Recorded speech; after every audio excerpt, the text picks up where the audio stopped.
Welcome back to Tales of Praxis, everybody. I'm Aaron Suduko, the founder of With the Terrible Fate. Sorry to be starting a few minutes late today.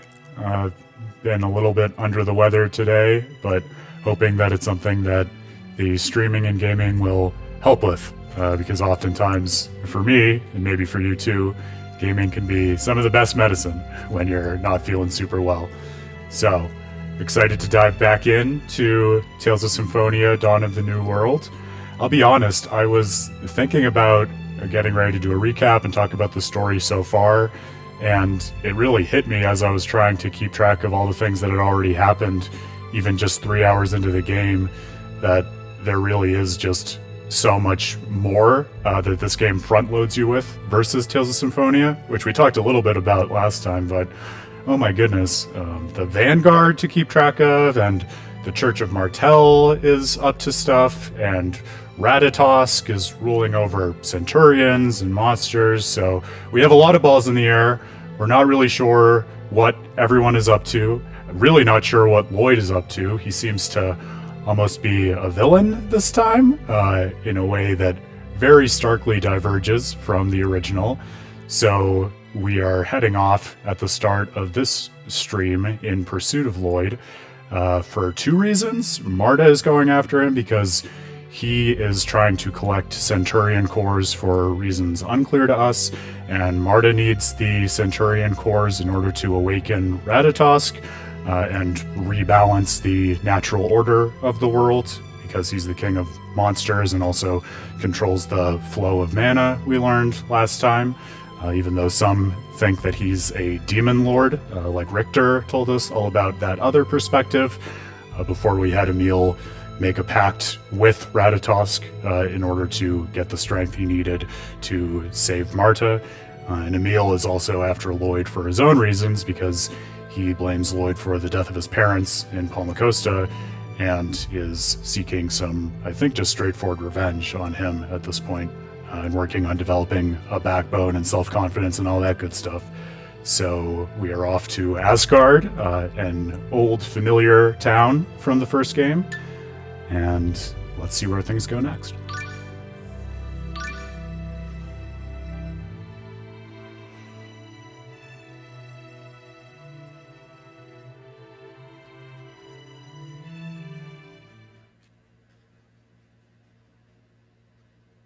Into chapter 2, there you go. I knew it was a good place to stop last time. This is some wind. Come on, take it like a man. That's easy to say. Hey, Chrissy, welcome back. Good to see you. It may be difficult to believe, but Lady Marta is depending on you. So please try to act like a man in front of her. I'm not sure if I can. Boy, they're really leaning into the importance of being a man in these first few hours with Emil. What's keeping you two? Come on, we need to ask if anyone's seen Lloyd. Let's hurry. Wherever Lloyd is, that's where the Centurion's cores are. So let's find the mayor and ask if Lloyd's come by, okay? Right.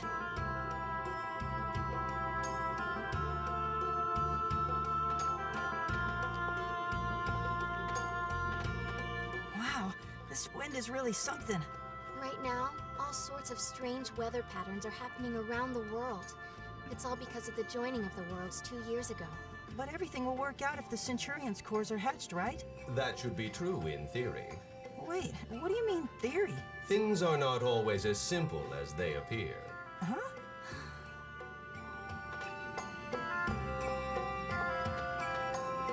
They don't appear very simple in this game so far, if I'm being honest. Cats are cute. What a way to introduce yourself, weapon shop owner. Oh, we have no money. Got it. We stocked up on gels and life bottles last time, if I remember right. Yeah, I know. Very gendered, in a way that really the first game didn't strike me that way. I know there was some talk about like the feminine ideals and Sheena wrestling This town with, seems kind of desolate. you know, what it is to be a woman in terms of her own feminine identity like we talked about, but this was really foregrounding it more. This is All weird. this DMA and stuff. The last time I came here with Daddy, it wasn't like this at all. Your dad? Now that you mention it, where's your family? Well... Watch out! Sorry. It's fine.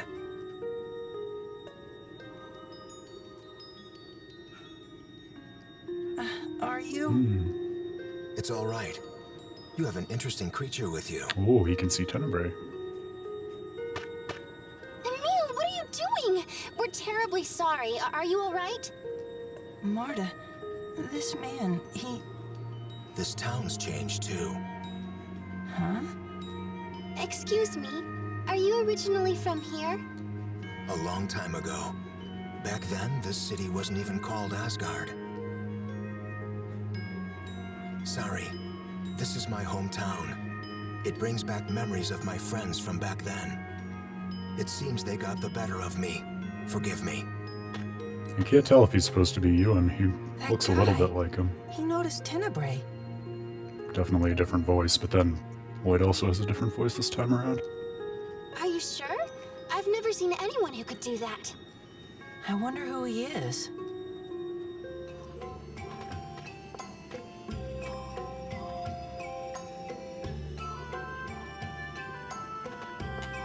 I wonder who that guy was. He said some strange things.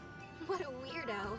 I mean, it's been a long time since this town changed its name to Asgard. Right. No human alive today could have been around then. Could he be an elf? Maybe that's how he noticed Tenebrae. Yeah, but even elves and half-elves only live about 1,000 years tops. He must have been teasing us. Jerk. He may actually be older than his youthful appearance would indicate. Oh, you mean like you, Tenebrae? Yeah, maybe that's it. We Centurions are ageless. I will not be treated like a doddering old man. Ewan would be the right type of character to have been around for thousands of years. Like Mythos and Kratos and the rest of the old gang from 4,000 years ago.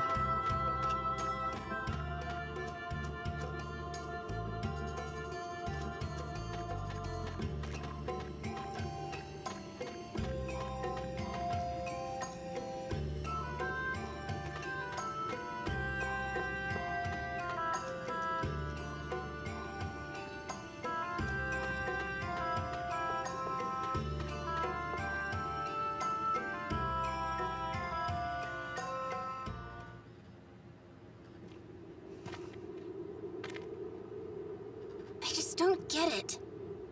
Huh? What do you mean? The wind isn't strong enough. There's no way a wind this weak could damage buildings like this. Well, maybe some days the wind is stronger.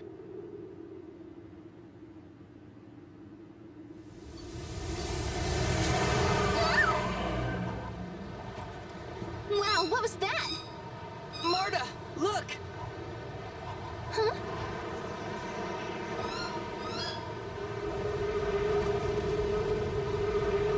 Huh? Marta! Now that is some wind.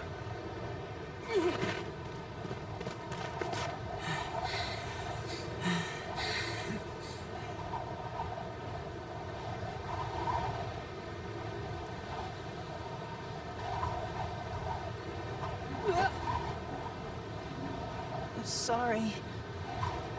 We'd better go find some shelter somewhere. There's a cave-like area not far from here known as the Mural Cavern. If I may suggest, perhaps we should head there to avoid the wind. Oh, where did you find the collector's edition? I've been trying to get a Let's copy go. of that everywhere. Wait! Yeah, I'm excited too. Looking forward to having you on. It's safer if we hold hands. Safer and cuter.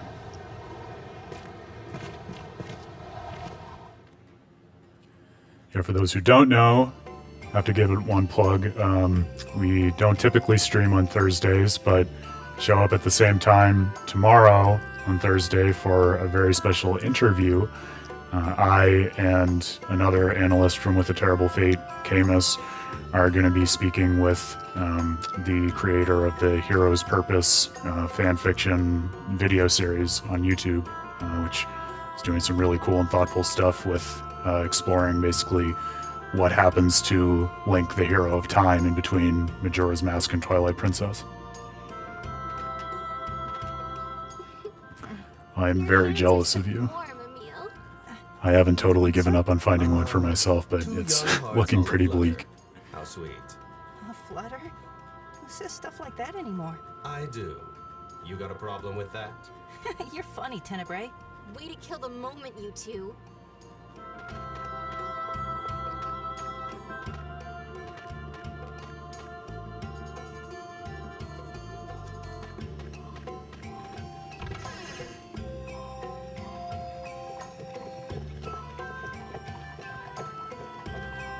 Oh, Aisha.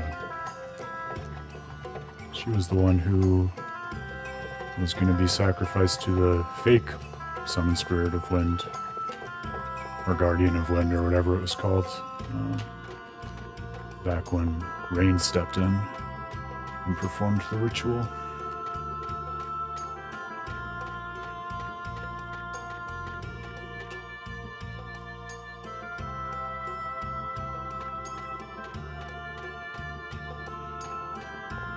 Yeah, I guess I shouldn't be that surprised at how everything Tears of the Kingdom related is selling out instantly, but I was surprised to see that even the special edition Pro controller, you can't find that anywhere.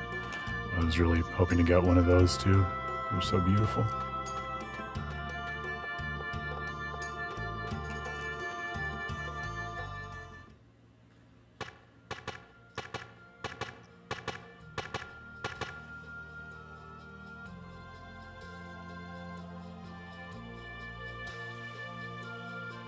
I think we'll be safe in here.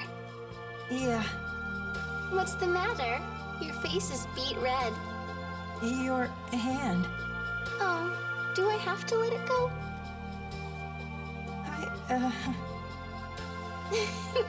Just kidding. I wonder why the wind got so strong all of a sudden. I believe it's linked to Lord Ratatosk's sleep. Yeah, I know that's the root of the problem. I meant, why did the wind get so strong just now? Perhaps it changes in a manner similar to you. I know. I'm just a weak nobody without the help of Knight Ratatosk. Wow. That's not true. You're strong, kind, and cool. Talk about self-concept issues. Oh boy. Really? Really? You're my prince, Emil. We have to get you some confidence. I wonder if she really believes all that. I hate to interrupt this fascinating discussion, but the wind seems to have died down a bit. It did? Yes, but now I hear voices. There seems to be some sort of commotion. Let's go and have a look. It'll also give us a chance to ask about Lloyd. Right. Commotion in the game and commotion in my apartment. I apologize on behalf of my small furry one who seems to have a lot of feelings this evening.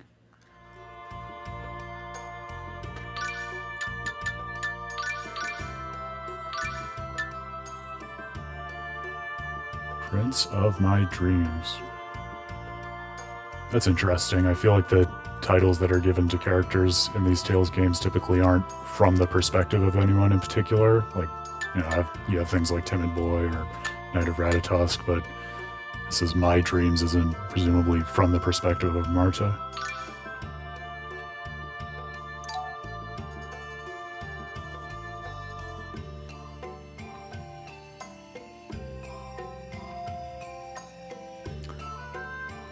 Yeah, I don't know enough about Twitch to know if you can send a picture over chat, but definitely at least DM me on Twitter or something, because I also want to see the local pub dog.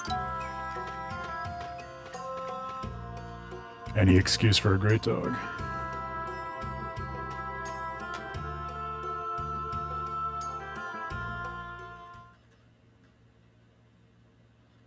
Damn, it's Alice. Who? A top officer in the Vanguard. We'd better hide.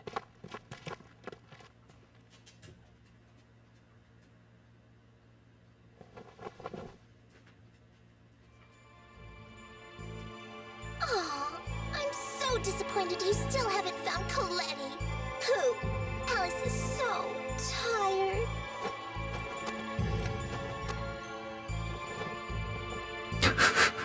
Nice. Ma'am, if you'd just be a little more patient.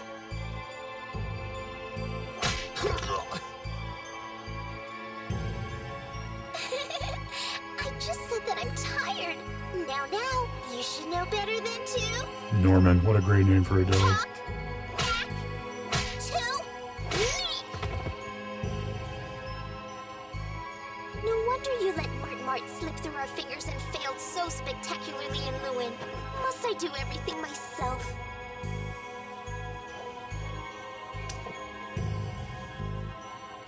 Hockey, are you listening to me?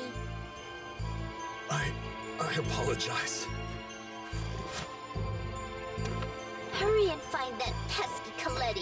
I'll be at the mayor's house. Ta-ta!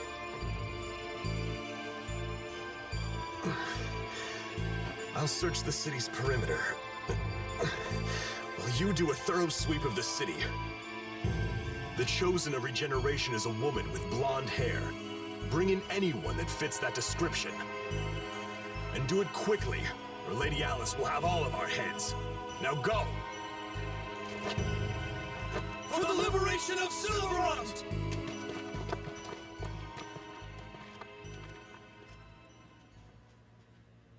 So, that girl is a member of the Vanguard? That's Alice, the captain of the Vanguard's combat unit.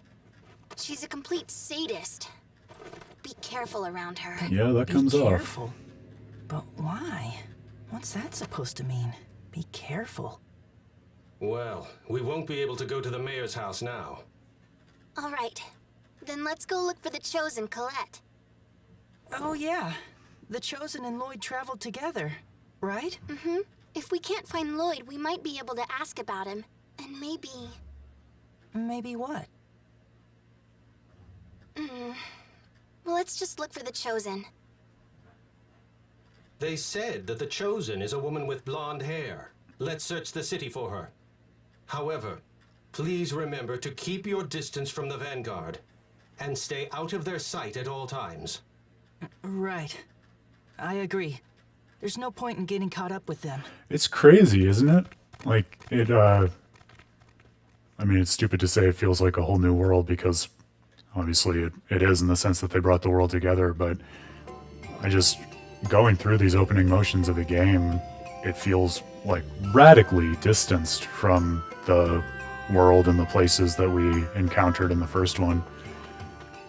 Even though this is, like shot for shot, the same town of Asgard and the same music in it.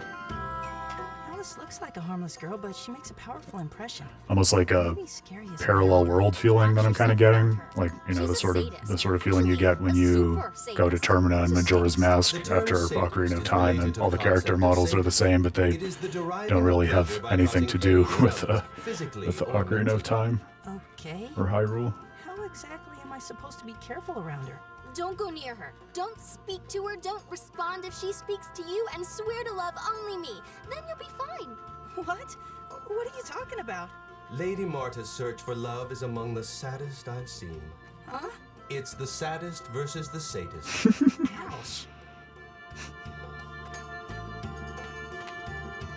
Do people who are this outgoing about their affection right off the bat actually exist? Because art is like a little unbelievable in that dimension for me. Why does Alice call Hawk Hockey? It's like she was making fun of him or something. Actually, Alice only comes up with those little nicknames for people she likes. So the fact that Alice calls you Mart must mean she likes you a lot. No, it's the opposite for girls. That nickname means I'm on her bad list. This is confusing. I hate to change the subject, but do I really come across like an old man? Huh? Wow, you've been worrying about that this whole time? I guess it makes sense that the Centurion of Darkness would be broody in the way that Tenebrae is. The Chosen is a woman with blonde hair. Where can she be? She may be the Chosen, but she is still only human. Since I have not met her, sensing her will prove difficult. I wonder what kind of person she is. Have you met her before? I've never met the Chosen of Regeneration, and to tell you the truth, I really don't want to meet her now. Oh, sorry I asked. Why are you apologizing? Because Marta's scaring me.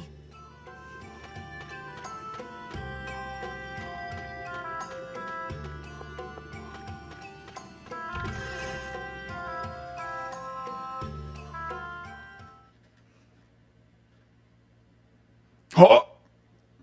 I'd know that hair anywhere. So Lloyd hasn't stopped by here either. She's got the same voice. I'm sorry that I couldn't be of more help, Chosen One. Oh no, it's quite all right. Thank you. You're the Chosen of Regeneration? Chosen of Regeneration. I have something to ask you. Yes? 2 years ago, the world regeneration caused the separated worlds of Silverant and Tethaala to become one. And during that process, a giant, fearsome tree appeared in Palmacosta and destroyed the city. I was told it happened because you tried to run away from your task of world regeneration. Is that true? Yes. I mean, that's not what I would say. But Colette has always been good at blaming herself for things.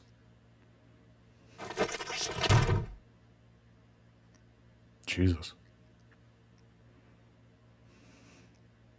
My mother was in Palmacosta when that giant tree attacked.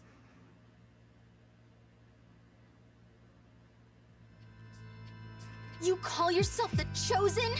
You're nothing more than a coward. How dare you?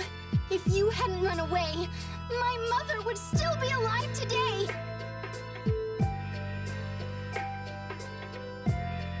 I'm so sorry.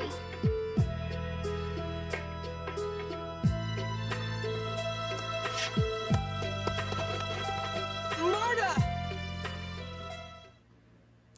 This idea for a sequel I do like, where, plucks out a moment from the original game where we saw so much devastation but didn't really interact with it directly as the party. The moment when, I'm assuming what Marta's talking about in terms of the tree going on a rampage, was when they severed the mana links between Silverant and Tethaala, and the giant seed, or whatever it's called, the seed of the world tree, germinated, but in a crazy way and went out of control. And so now to have sort of the human impact of that, that was a giant tree that devastated a bunch of towns. Of course, people were going to lose their lives. And to see the impact of that radiate out to how Marta thinks about the Chosen One, I think that's really interesting. Yeah, absolutely. It's the difference, in our experience as a player versus what those people who just kind of had to go along with it because they were embedded in the world saw and felt.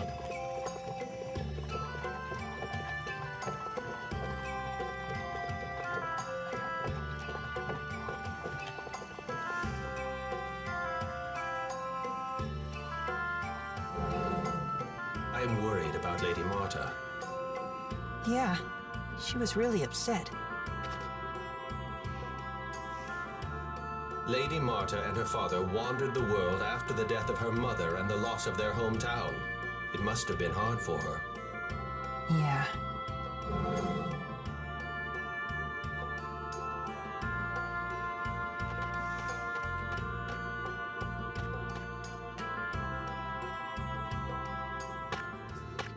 Marta. I'm sorry. I didn't mean for you to see me like that. It's okay. When I saw Lloyd, I got so angry I could barely control myself. You're not mad at the Chosen? Hmm? You were born in Palmacosta too, right? What were you doing when that monstrous giant tree attacked Palmacosta? I wasn't in the city then. Oh, Yeah, I wasn't there. I joined the Vanguard because I blamed the Chosen for destroying Palmacosta. There's a weird thought bubble of Emil's. I don't know what to do with it. But I do understand. I know that it must have been really hard for her to seal away the Desians and regenerate the world. I know that there's probably a good reason why what happened in Palmacosta was unavoidable. But she just admitted to the rumors she'd run away. I just can't forgive that. Hey, you! You just said something about the Chosen. Huh? We're the Vanguard, the Silveranti Liberation Front. A resistance movement dedicated to punishing the Tetha-Allans and the Church of Martel for persecuting Silveranti as if we were half-elves. We are currently looking for the Chosen of Regeneration, a Silveranti traitor who is sympathetic to the Tetha-Allan people. If you have information about her whereabouts, tell us. Boy, so she saved the world and is now considered a traitor for bringing the world together with these other people who persecute them, I guess. The Chosen left the city already. From the Vanguard's perspective, I mean. What? Damn it! Why did you say that? The Vanguard has declared the Chosen a wanted traitor who pretended to save Silverant even as she betrayed it to Tetha-Alla. If they catch her, she may be executed for propaganda. I didn't know the Vanguard was a group of such extremists. Even though I can't forgive the Chosen, the Vanguard's latest actions are even harder to overlook. Wait, you mean the Vanguard's different from what it used to be? It's because Commander Brute has changed. Yeah, seriously. I hate to interrupt, but I think we should get going. With the Vanguard crawling all over the city, I hardly think it's prudent to dawdle. Maybe a new world, but discrimination and prejudice and straight-up racism are all still there. Right. Sorry, I didn't mean to trouble you. Lloyd hasn't been around here, so maybe we should set out for Palmacosta next. Yeah, good idea. Let's go. Yeah, it'll be interesting to keep track of how the world interacts with elves and half-elves and treats them as we go through this. We haven't really seen much of that yet. Although that soldier's comment was certainly telling in terms of the state of things. I know the Chosen was responsible for saving the world, but I couldn't stop myself from yelling at her like that. I feel really stupid. Well, you're kinder than I am. Huh? Even though he helped save the world, I could never forgive Lloyd for killing my parents. I didn't think you sounded foolish at all. Actually, I was impressed. Thanks for being such a nice guy. You're strong, you're kind, you're the greatest. I love you so much. What? She keeps raising my pedestal higher and higher. Maybe Marta just hasn't met a lot of guys. Hey, wait! What? You're the ones who were mean to the Chosen! Don't pretend you weren't! I saw you! You shoved the Chosen in Aisha's house! Why? Why not? She deserved it. She let Palmacosta be destroyed in the name of world regeneration. You don't know what you're talking about! Tell the Chosen you're sorry! Hey, did you just hear something? It sounded like a monster's howl. You stay out of this! Ah!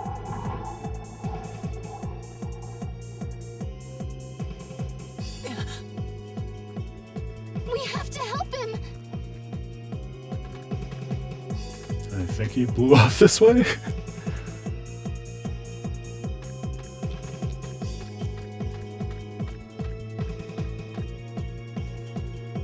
Where'd you go, kid?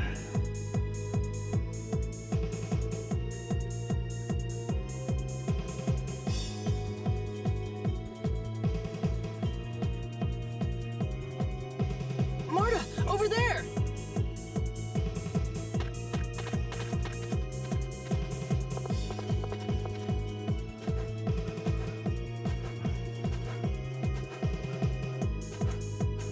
Why are you here? Did you come to laugh at me? Don't be ridiculous. And don't move. We're here to help. Ah!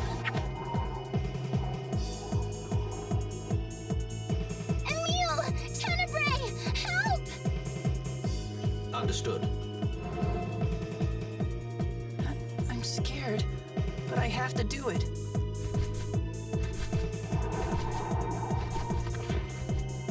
Uh-oh.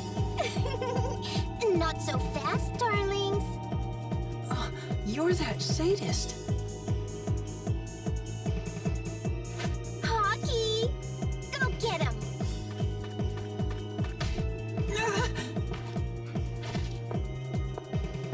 And look what we found while looking for Colette. I'm so lucky. Dex might not like it, but I'll be taking Ratatosk's score. Stop! Well, aren't you a stubborn one? Lady Alice, Commander Brute gave us explicit orders that Lady Marta was to be taken alive. But it's not my fault that she fell to her death because of the wind. I'm sure the commander will understand that accidents can happen. I can't hold on anymore. Angel Feather!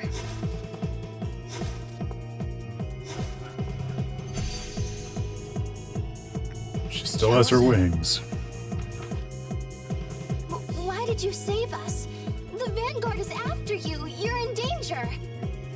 I know, but I couldn't just leave you. Oh, I am so lucky. Now I can take out 2 little birdies with 1 stone.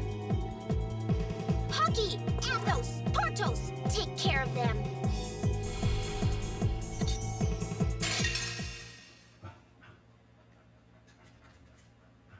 Let's have some fun! So Colette presumably still has her Crucius Crystal since she has her wings, which makes me wonder, like, we haven't heard anything in this new game about X-Spheres. I know that Lloyd had intended to go on a journey throughout the world to round them all up, right? So I wonder whether people are still using them. We don't have any reason to believe that Neil and Marta have them. At least they haven't talked about them if they do.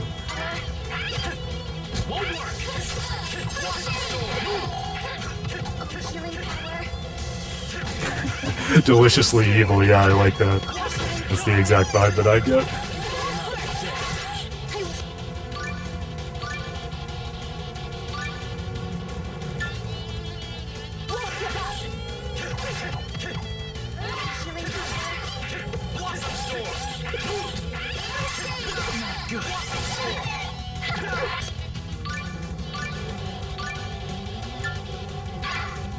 Healing power.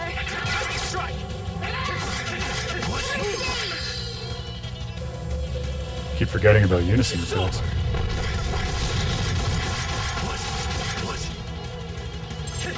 Healing power. Now come on!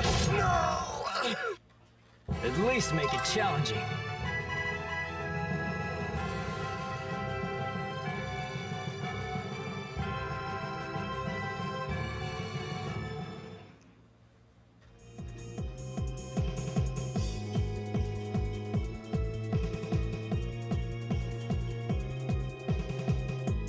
What are you all doing? You're so useless!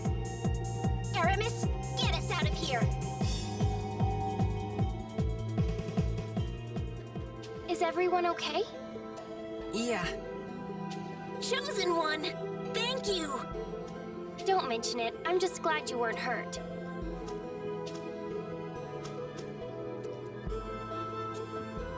I know apologies can never make up for what happened, but I want you to know I'm truly sorry. You have no idea what she went through. The Chosen was ready to give up her life to protect our world. My dad died in Palmacosta too, but it's not fair to blame the Chosen for that. From the mouths of babes. Oh, Marta, we should leave before the Vanguard comes back. Oh, really? It's a very unusual name. It sounds like a figure from some mythology or another. Which, knowing Tales, it probably is. I couldn't place it. Chosen one more time. Are you sure? I still haven't thanked her for saving my life. I'm sorry, but I need to do this. I haven't thanked her either. Let's go together. Thank you.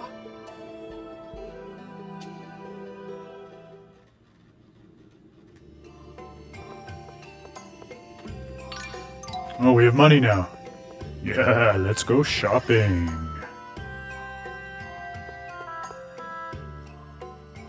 The Chosen is cute.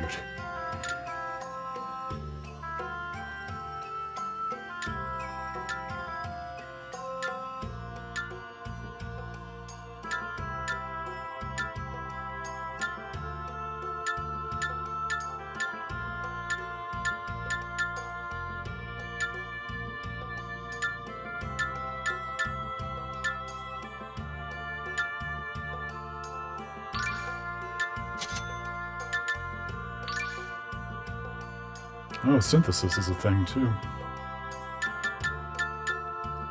I don't think they even introduced it this time around, though. Maybe there'll be a tutorial on it later.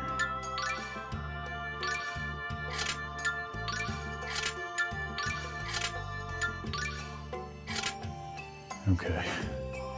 Maybe now Emil won't be such a glass cannon. Oh, excuse me. Why can I not equip Marta here?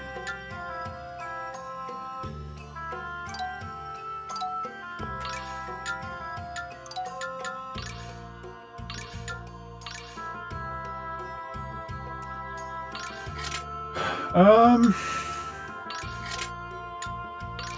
don't know. I'm really trying to give this a fair shot this time around, so trying not to prejudge it. But it does feel so different that it's hard for me to even like conceptualize it as a sequel, which then makes it harder to know what to do with its representation of characters like Lloyd and Colette and all the big figures from the previous game. The Chosen helped us, even though she knew it would get her into trouble.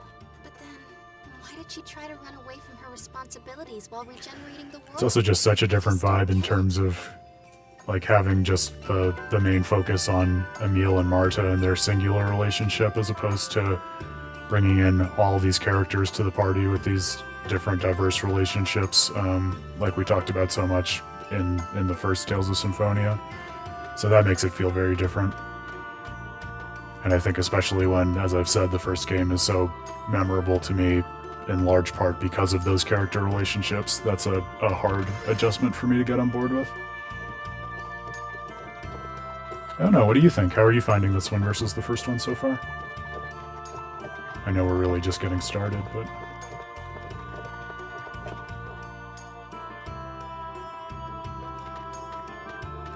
Where did you go, Chosen One?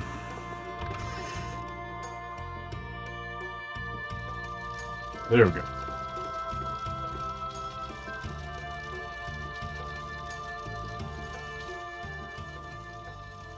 Thank you for saving me. I didn't get to thank you either. Thank you for your help. You came after me just to tell me that? I'm so happy. Please, call me Colette. And you are? I'm Marta. I'm Emil. Oh. Yeah, I can imagine that would make it seem weird. Yeah, just the differences in character models is hard for me too. Like, Colette looks giant now because I have her old character model in my head after so many hours with the party from the first game. Marta and Emil? Great. Now we can be friends. You're joking, right? Oh, right. Okay. Excuse me, Chosen One. Oh, yes. Please leave the matter of the stone dais to me. I'll have a look right now. Dais? Oh, well, I'm sure you noticed how the wind in this town is strong, right? I was wondering if the stone dais might have something to do with it. A monster calling itself the Summoned Spirit of Wind appeared there in the past. The Chosen believes it might be connected with all the gusts we've been experiencing. But if you stay here much longer, the Vanguard will come back for you. Ever since the world regeneration, so many strange things are happening throughout the world. Since I'm the Chosen of Regeneration, no, even if I wasn't, I still want to help in whatever way I can. It's interesting how much everyone, including Colette, is leaning into her title as the Chosen of Regeneration when I mean, maybe not everyone knows this, but Colette certainly understands that that was really in large part a sham by Crucius, and just a way of kind of using her as a pawn in Mythos' machinations. You're really amazing. No, I'm not. You both tried to save that boy, right? It's the same thing. Yeah, okay. I'll have to add it to the list. Harvest Moon is definitely one that's come across my radar before. I've never taken the plunge. I can help you. Oh. She saved my life, so I owe her. Then I'll help too, since you're the first friend that I've ever had. You can refuse us, but we're still going with you either way. Not at all. I'd love to have you come with me. Thank you, both of you. So we're going to the Stone Dais then? That's right. Let's go.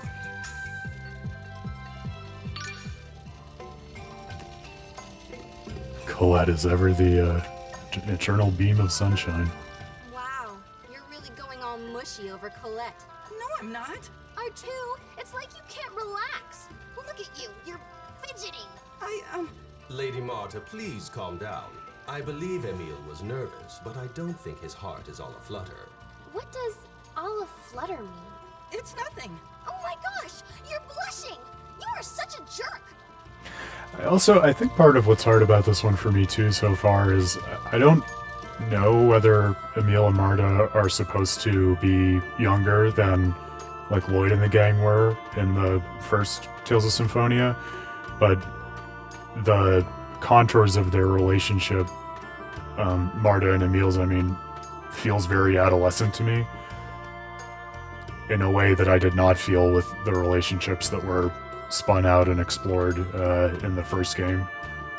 Those felt a little more, I don't want to say sophisticated. That feels too like judgmental, but this just seems like a much younger kind of love and affection than the sorts of feelings and connections that the characters had in the previous game.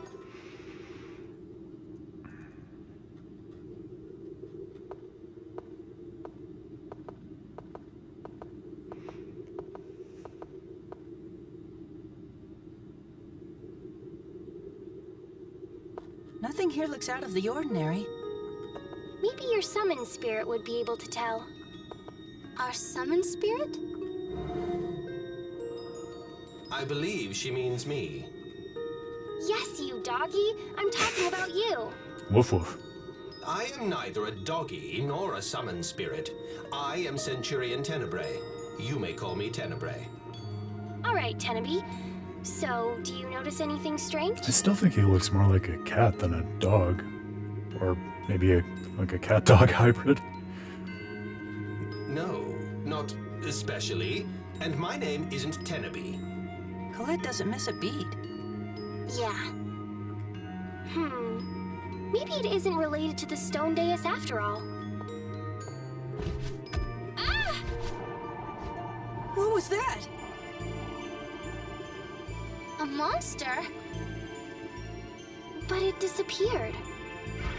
Emil, above you! Yeah. He's got some kind of barrier.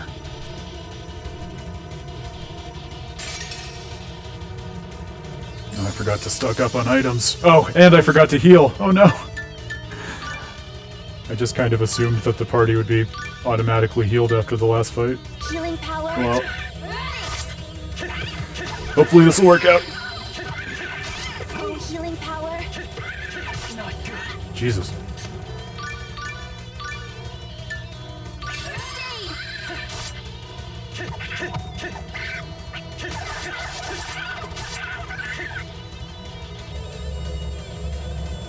It's over. JRPG Panther, yes. Oh, healing power. You okay? Growing up, I had a black cat with my parents, and we would call him our house panther. You're slow. Oh, healing power. Don't just use arts. We are not putting a dent in this guy. I don't know if we're supposed to win this. Healing power. Oh, healing power. Yeah, there we go.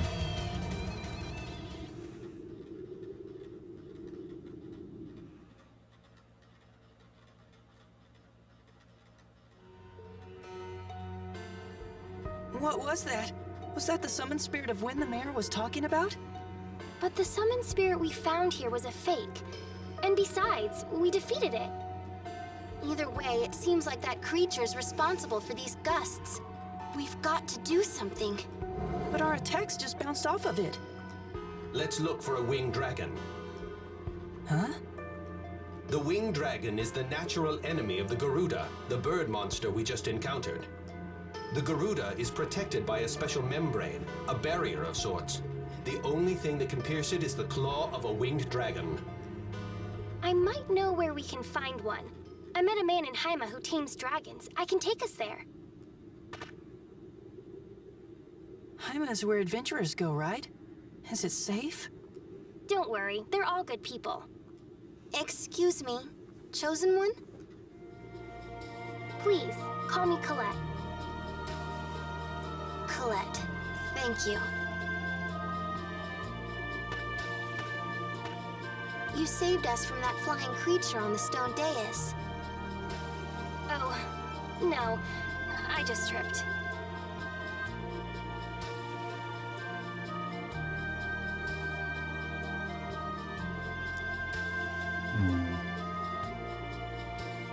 Yeah, cats are the best.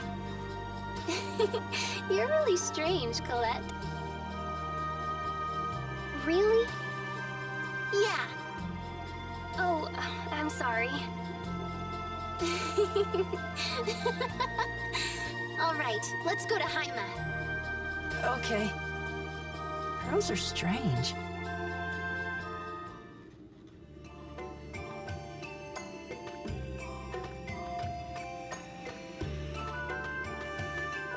Colette, can I ask you something? Of course. What is it? Just be honest. How do you feel about Emil? Well, let's see. No, He's very kind, that doesn't mean very anything to me. warm-hearted. Do you Like him? Sure. Well, I'm not giving up. I won't. Is he do from this, like not a to like a you, TV not show to or something? anybody. Right. Good luck, I guess.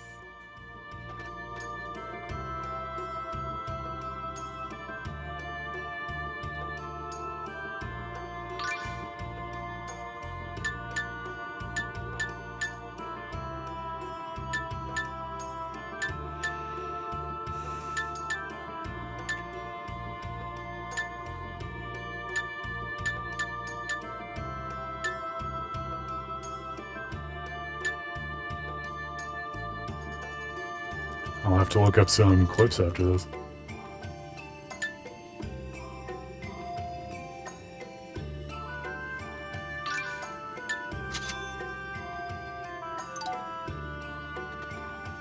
Say, doggy. Nothing like I good believe wholesome I TV. said my name was Tenebrae.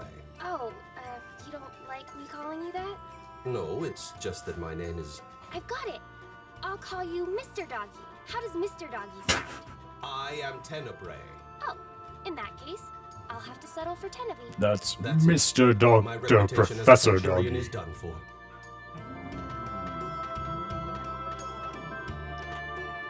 Colette just collapsed. Are you all right? What? Oh, I'm fine. What's so funny, Tenebrae? Collapsing Colette. You can be quite comical when you try, Emil. Oh, you're right. That must explain why I trip so much. Centurions are smart. You flatter me. Those two are going to drive me insane. I think poor Evie can tell that dog-related hijinks are happening in the game because she is absolutely losing her mind, in case you can't hear her.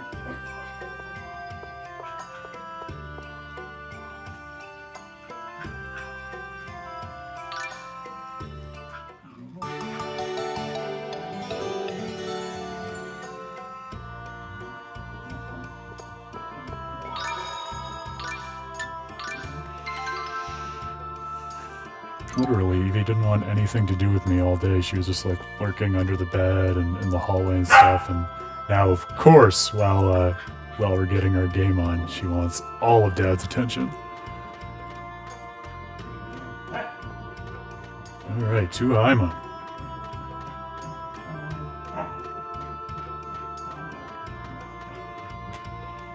I did not have the Dragon Tamer from the first game on my list of characters I expected to come back in the sequel.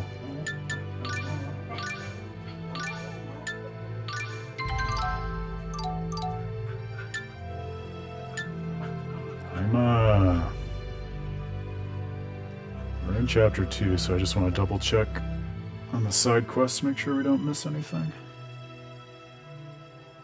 Nah, we're good. On to Haima.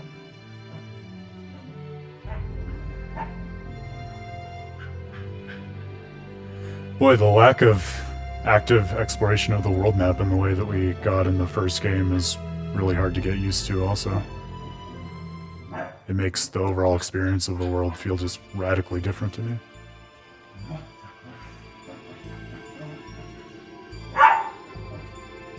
Monsters in the town. That's not good. Yikes! It's filled with monsters! It wasn't like this the last time I came here. I know. I wonder what happened to everyone in town. I have to train her how to game and stream. And then I'll become obsolete, and we can all just watch my dog play Tales of Symphonia Dawn of the New World. Maybe it's because of the world regeneration. We have to do something. Let's just look for that Dragon Tamer for now.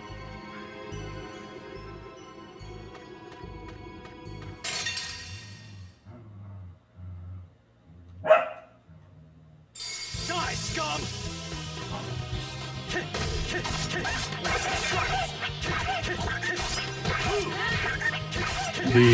The story aspect of battles in this also feels really different to me than in the first game, when you only have like 2 actual characters in your party and the rest are monsters.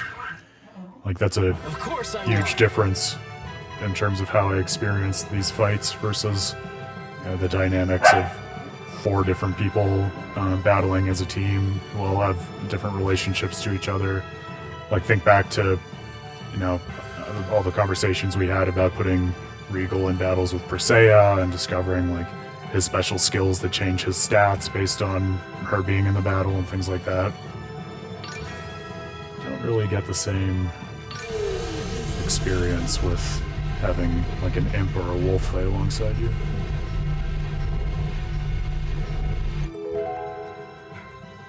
Or a slime, for that matter.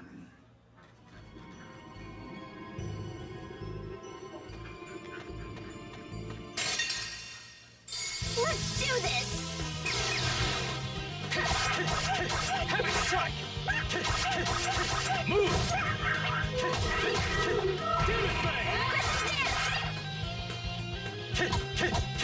Heavy strike!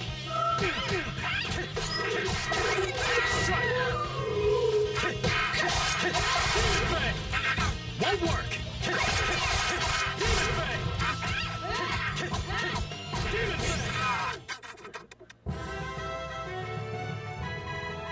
It is a very cute wolf, though.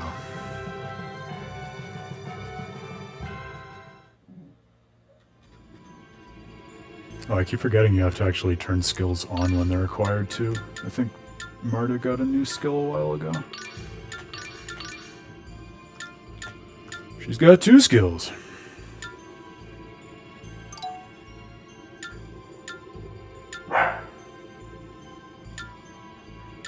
Oh, and we have Colette in the party now. Oh, we can swap her in, and then we have 3 characters at least.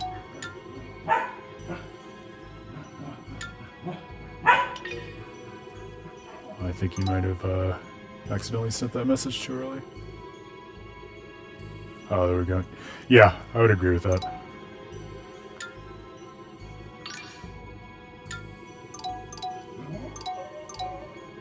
This one doesn't really feel like it has as tightly a defined aesthetic at all to me. Wow, there's so many monsters here. creepy. Is this also because of the Centurion's core? No, I doubt that is the only cause. Like the situation at Lewin, unless a core is nearby, monsters should not attack a human settlement in great numbers. Then what could it be? It's faint, but I sense the aura of the demonic realm. Maybe this area is connected to demons in some way. Demons? Before Lord Ratatosk descended to this world, it was joined to Niflheim, the demonic realm. Eventually, a door was created, and the path between the worlds was sealed. But some traces of demons still remain in this world. Yes, I think I've seen some evidence of that. Then should we try and do something about it? That was the book that we were exploring at the end of Tales of Symphonia. To some degree, once Lord Ratatosk awakens. We should concentrate on what we came here to do. That's a relief. I was afraid you were going to say we had to wipe out the demons ourselves. Well, I'm glad we took the time to explore Niflheim in the first game. I totally forgot that it's kind of, I don't know about central, but at least deeply related to everything that's going on in the sequel. Die, scum! So Tenebrae and Marta are insisting that Ratatosk is not a demon lord, but he was in Niflheim, where there were the demons, like the ones we encountered in the book in Symphonia, before he came to this world. So there's some kind of connection with demons.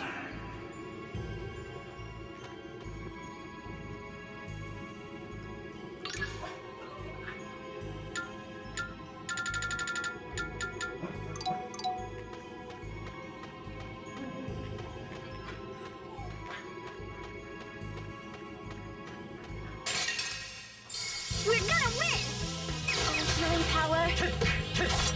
Move!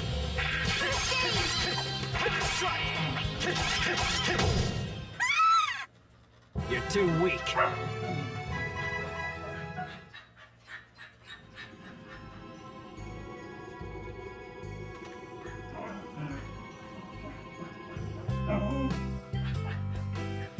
The cats made it into the World Regeneration too. They survived the fusion of worlds.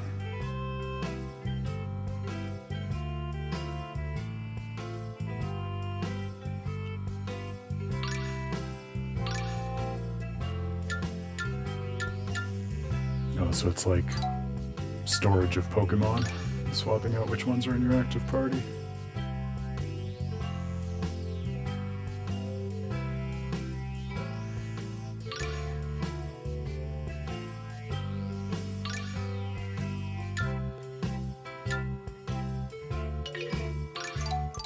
I'll have to keep an eye out for ingredients, I guess.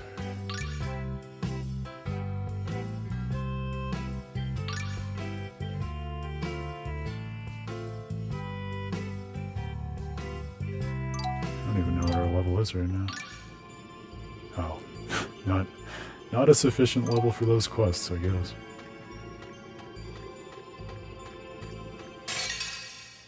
We're gonna win!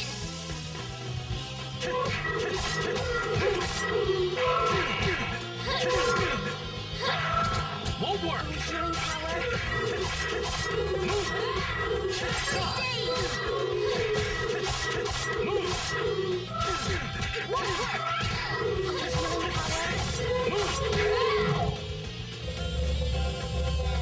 It's over.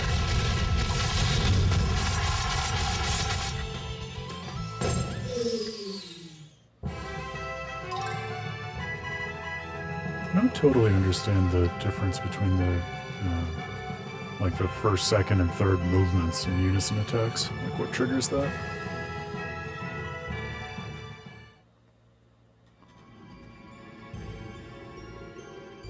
Okay, and we equip the new skill. I thought it said you got a skill. It must have just meant the art that she acquired.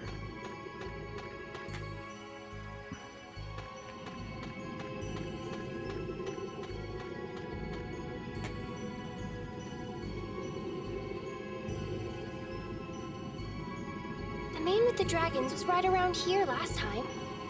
Whoa, this place is crawling with monsters too. I wonder what happened to the dragon tamer. I hope he's okay. That is a very large imp. I think we need to worry about ourselves right now. Here he comes!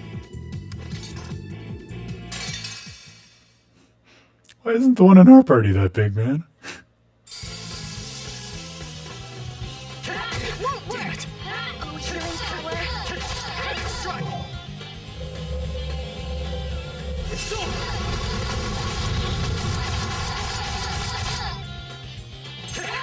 Not good. Oh, Jesus. That guy can hit.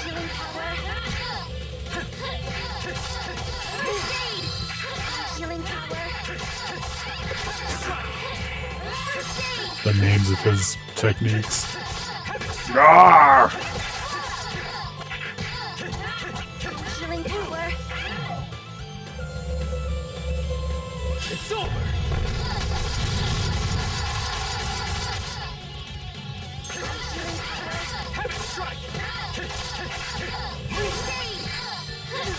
Not good.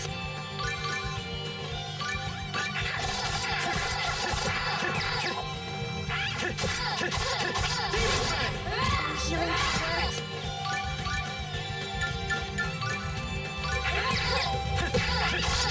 Move! Don't just use arms! But this is more fun. Move! Strike! Oh, healing power. Strike! Strike! I do like how the characters will shout at each other about if they're overusing arts. Helps me to keep track of TP a little bit better.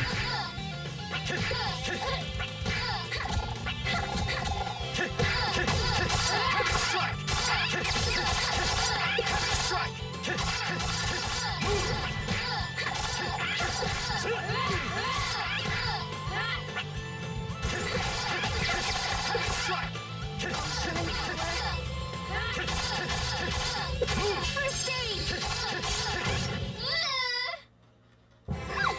You're so amazing! Shut up! That was nothing. I love the way you said that. I'm not fighting anymore. I love it when you say shut up to me, Emil.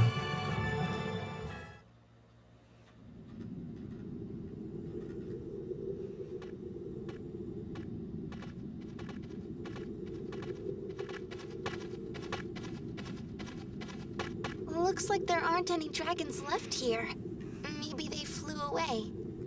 Or maybe they got eaten by all these monsters. I can hear it. Hear what? A dragon. Flying. I don't hear anything. She still has her angel senses, too. Look! A winged dragon.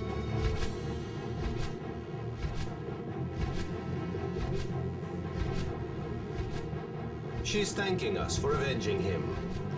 Avenging who? Are you saying that the dragon tamer is dead? No, apparently the tamer was able to get away safely. It seems that she's thanking us for avenging the death of her father, who was eaten by those monsters we just fought. Poor thing. She says that she would like to repay us. Even a young winged dragon would be effective against the Garuda. How should we proceed? I'm not comfortable asking her to fight in battle. But if she's okay with it... She's agreed to help us. Great! Thank you, little one.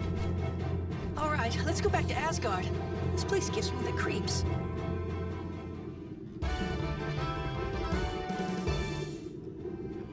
This is also such a stark change from, you know, the field monsters in the first game that were just represented as blobs, like just darkness with legs or like little tadpoles or something, but were kind of totally nondescript. And now suddenly every monster is unique with thoughts and feelings and a family. Really gives you a different context for all the creatures of the world. So adorable. Her eyes are so big and round. I wonder if you were even cuter when you were young, doggy. I am not a puppy.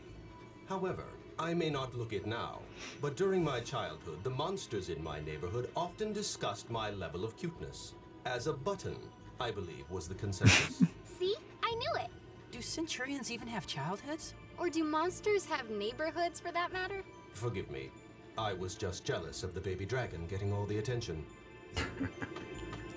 Tenebrae. I guess you want to die.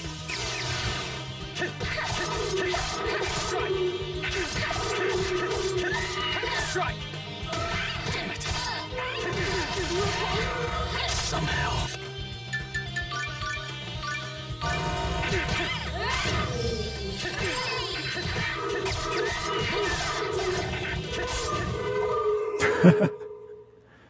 Deal. That's it?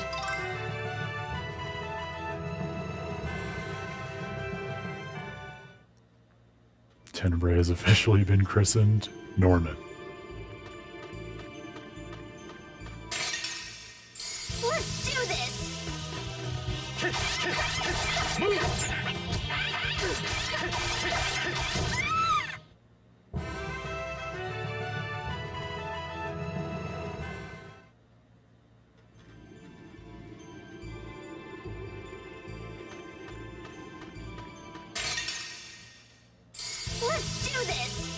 Oh, healing power. Strike! You're amazing!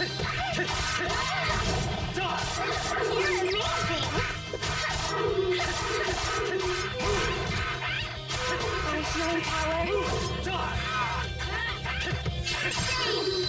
Strike!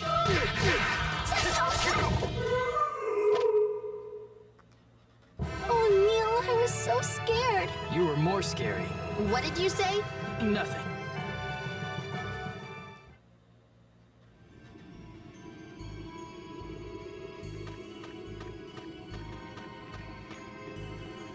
Emil, can I ask you a question?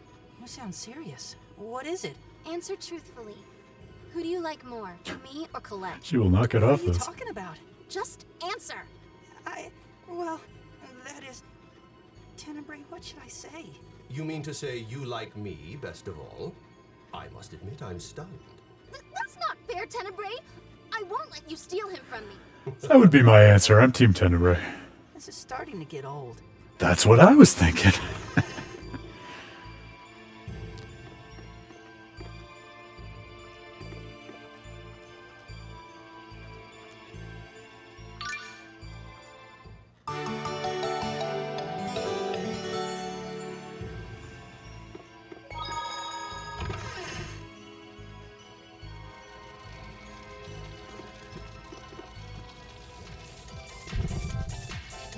Oh, the Wonder Chef returns. Fighting the forces of evil through food.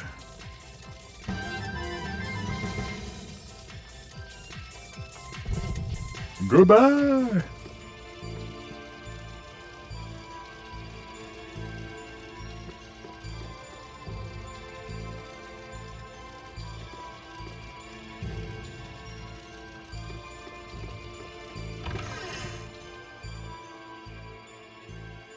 Team Norman. The A-team, as they say.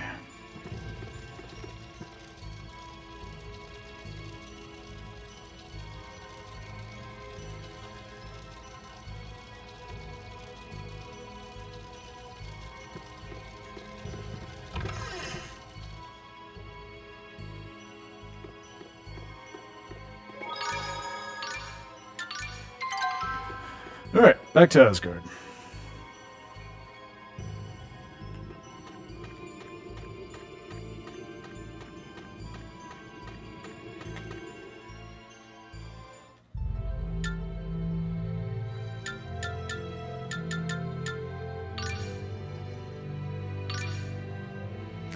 Yeah, I love that too.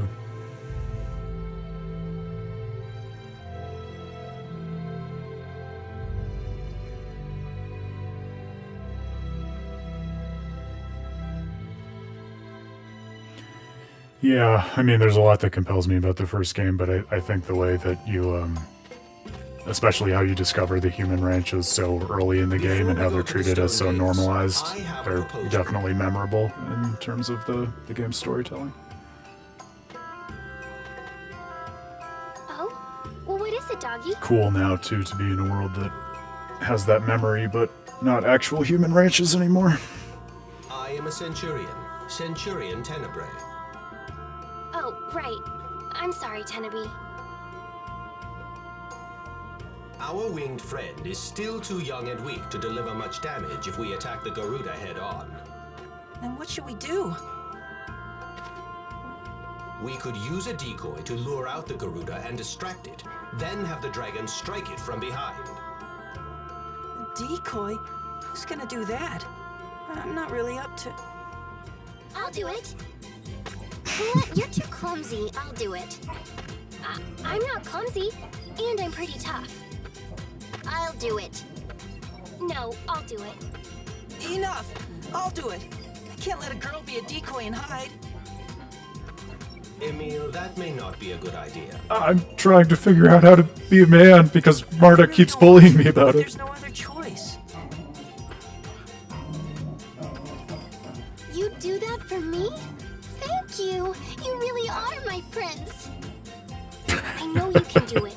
Just believe in yourself.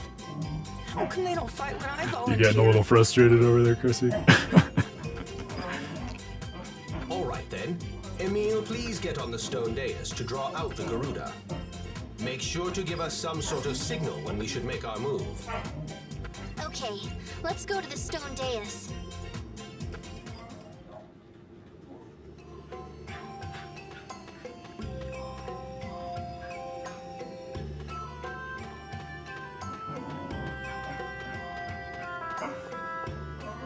Evie's patience with this is also wearing thin, clearly.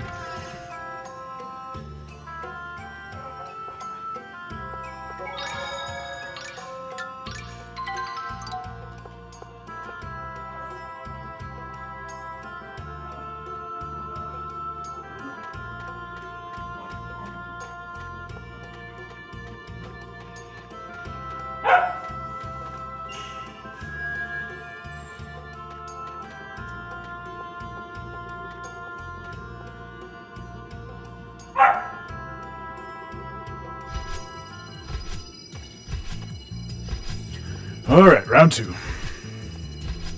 There it is. I have to signal.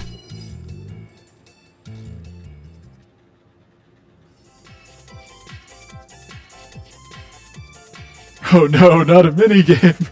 Anything but that.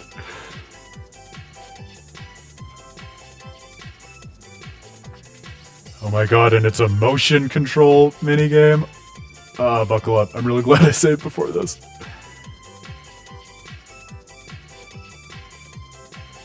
Okay.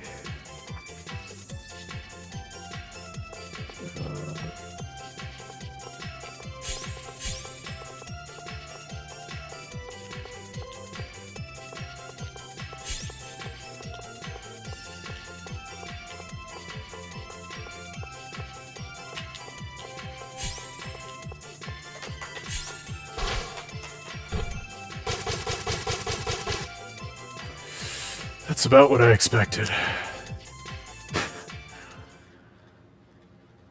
Yo, I don't know if I'm the best either. Are you okay? Are you hurt? Emil, what are you doing? It's not his fault. He's just a really nice person, and he feels sorry for the Garuda, right? No, I just suck. I see. Wow, you're so nice. Oh my god. I know they're not trying to rub it in, but still. Make me feel as bad as possible about my failure. Let's try again.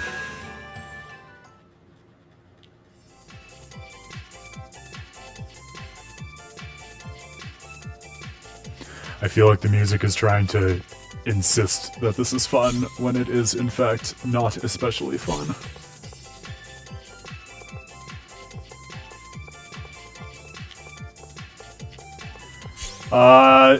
You know, they released... God damn it!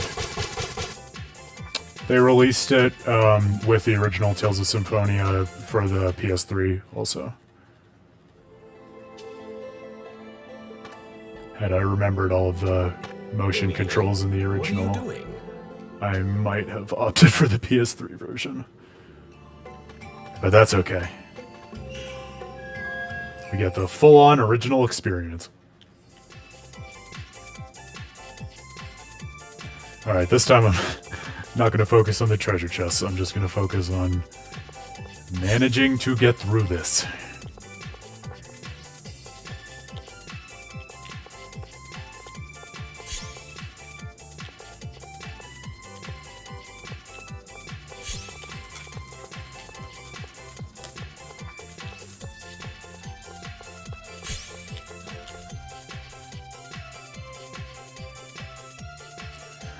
Thank God. Whew.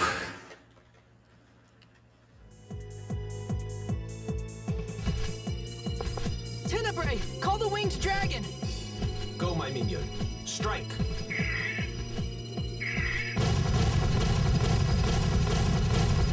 Pow! The Garuda's barrier has disappeared. Now's your chance. Time to give him a thrashing as punishment for all that winged nonsense. Dancing swallow!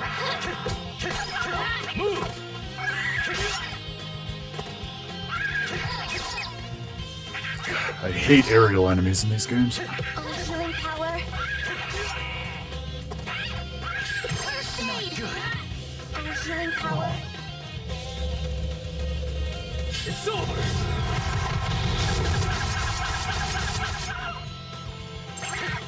You'll bet. Jesus.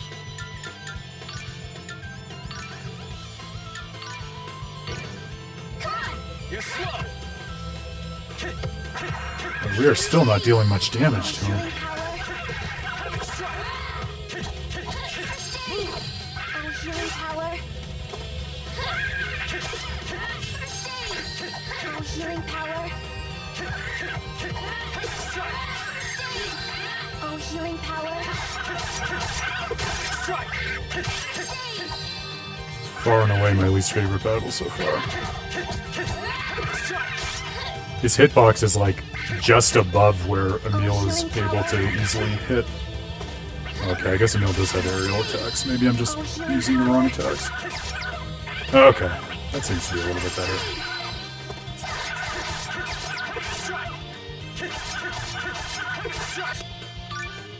Yes, it helps if Aaron plays the game properly, I guess.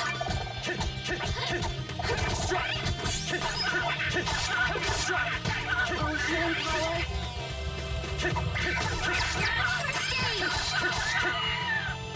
It's over!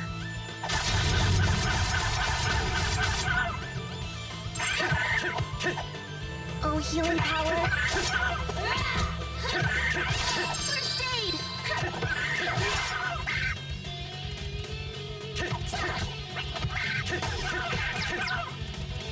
It's over!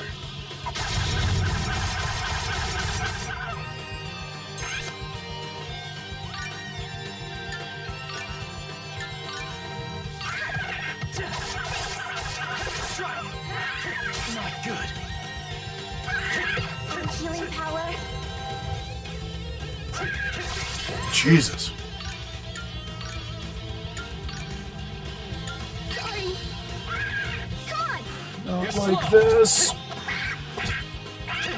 Oh, healing power. First aid!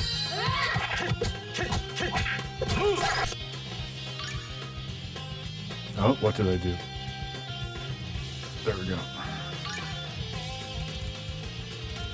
Now a good time to accidentally change my playable character.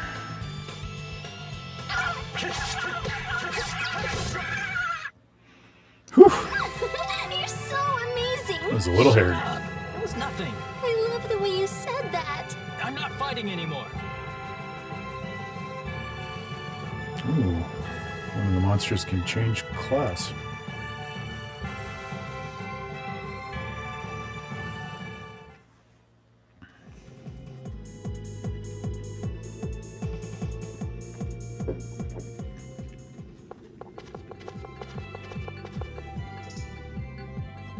That was such a dangerous enemy, but your timing was great! You're my hero! Good job. Now the strong gusts should die down. It was nothing. Though it's rather strange, the Garuda is not aggressive by nature. I thought it would flee once its protective membrane was damaged. Wait, something's coming. Not again.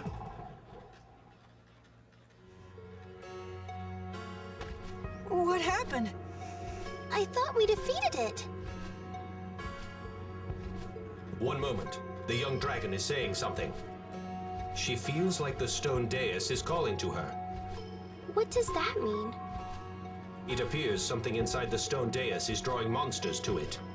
Perhaps the reason I can't perceive it myself is because it's targeting monsters of elements other than my own. Inside the stone dais? But it just looks like a normal platform to me.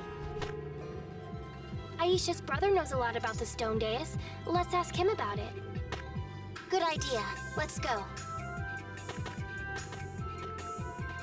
Those two have really hit it off, huh? It seems that amidst all the frenzy, Lady Marta has completely forgotten her animosity. A rather fortunate development. Yeah, definitely. What happened in Palmacosta was terrible, but Colette herself is a good person.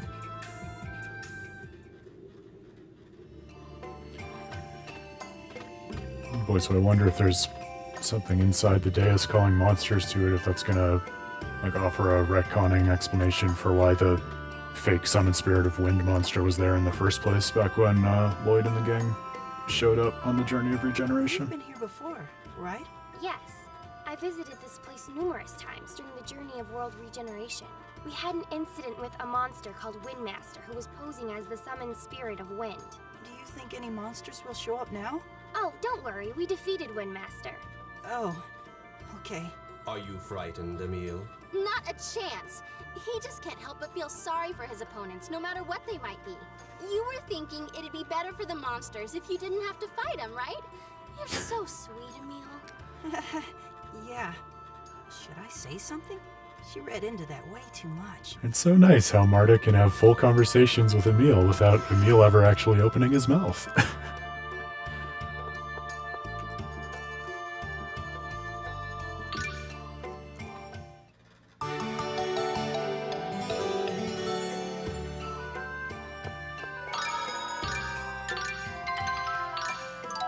Oh, Emile got something after that boss fight, I think. Was it a skill? Or an art, maybe? I think it was an art.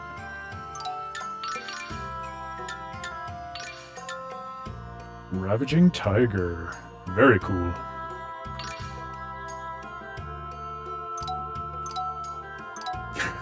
No, not so much.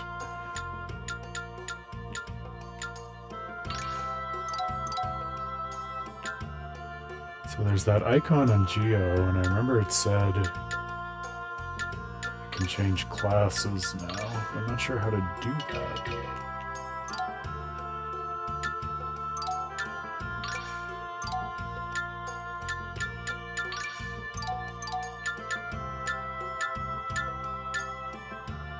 No, I have no idea. Maybe it's something we have to do at that Cat's? Huh. Well, we'll figure that out later.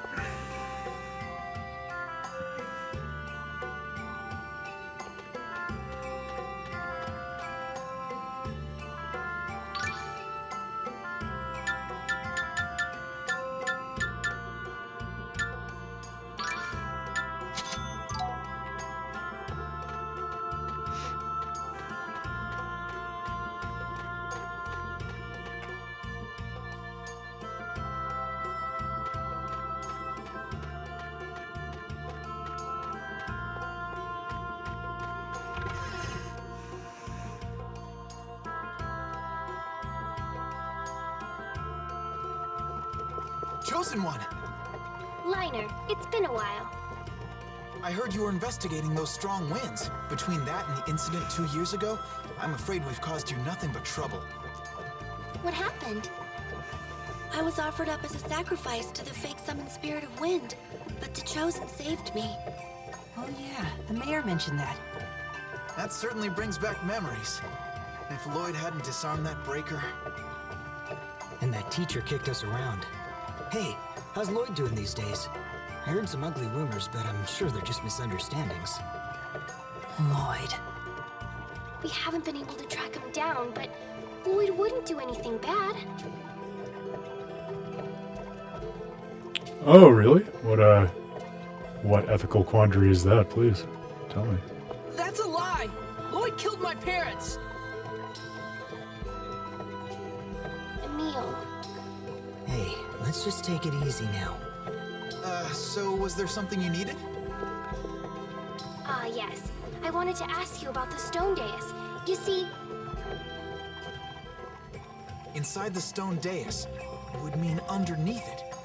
Our studies have led us to believe some sort of facility lies below. Liner, what if we perform the maiden ritual?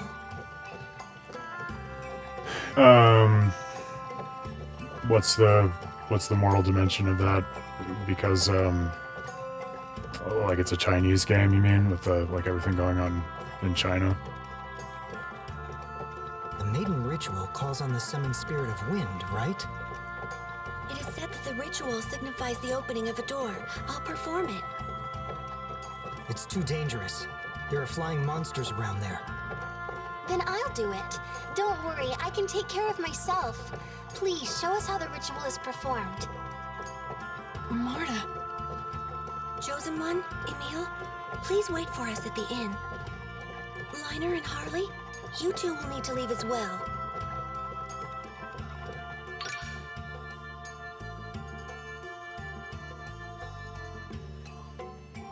Emil, can I ask you something? What is it? Yeah, so what do you think then? Do you see it as something that's like morally permissible or not? I know people who play it. I've never really played it just because that's not really my cup of tea. Is it about Lloyd? Are you some sort of maniac, too? I mean, when you get into battle, you become a totally different person. I have a friend who's really into old ruins, and she's the same way. People call her a maniac. It's a great place to bring up this attribute of Rain's. Still remember her losing her mind over the dais? According to Tenebrae, it's because Ratatosk's power has taken hold of me.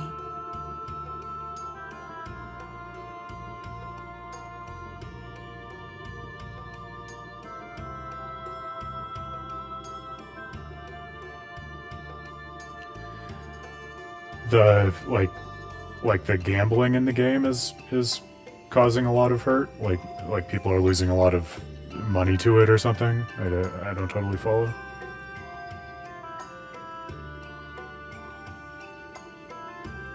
What's Ratatosk? Oh, right. Tenebrae, can you help me out here? Oh, you know, he's this primordial force that we didn't know about, but was really important from the beginning of the world I'm onward. surprised she hasn't asked about it before. Well, shall we tell her the story of our journey? Yeah. Then we'll talk at the inn, since it's rather long.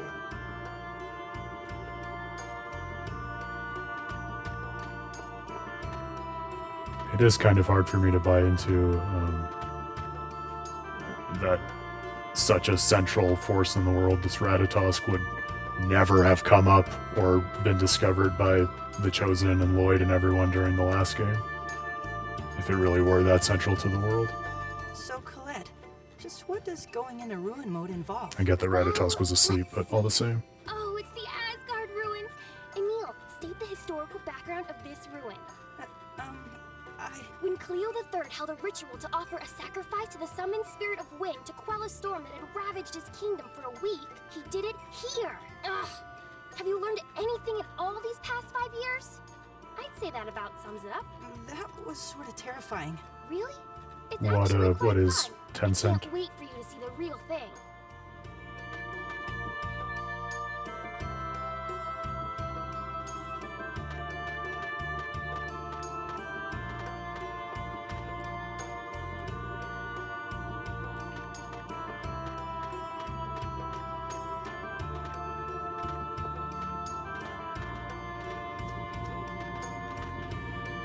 Yeah, I know. I mean, I know it can definitely be addictive. I played the mobile, one of the mobile Final Fantasy games for a while, Brave Exvius, and I spent more money than I would care to admit on its gacha elements. So it just can suck you in. Oftentimes with very little content behind it, really.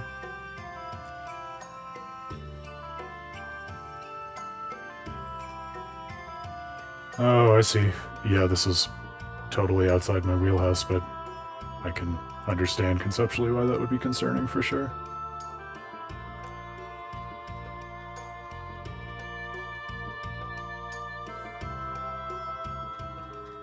It all began with the withering of the giant Carlon tree. Lord Ratatosk was the guardian of the otherworldly gate, which connected worlds through the giant Carlon tree. So he was the guardian of the giant tree as well.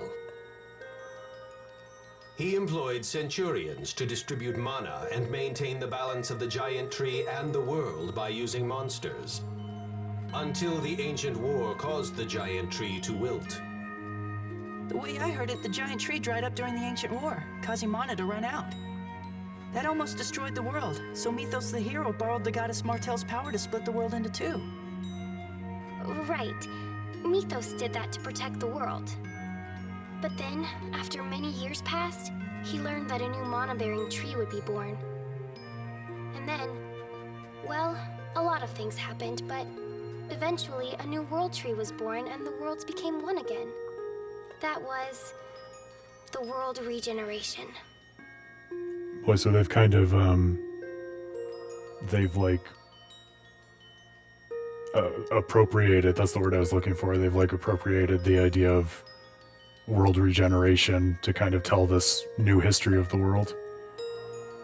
That's interesting what you said about Mythos, though, kind of giving him a place in history as a hero as opposed to talking about who we know him to really be as people who played the first game. In the time between the withering of the first tree and the birth of the new one, Lord Ratatosk, along with the 8 Centurions, became dormant. Yeah, I mean, I definitely can see why that would be a complicated ethical issue.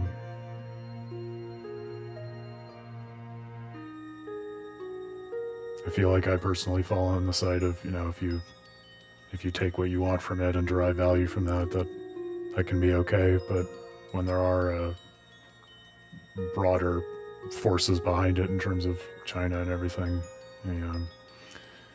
I get, wanting to be thoughtful about what you endorse or support.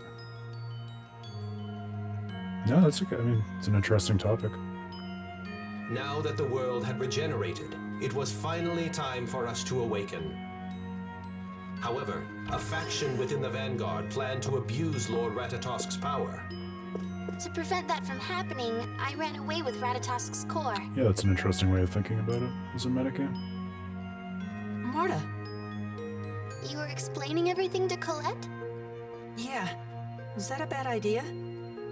No, it's okay. I mean, I still blame Colette for my mother's death. But now I know she's not a bad person. Marta.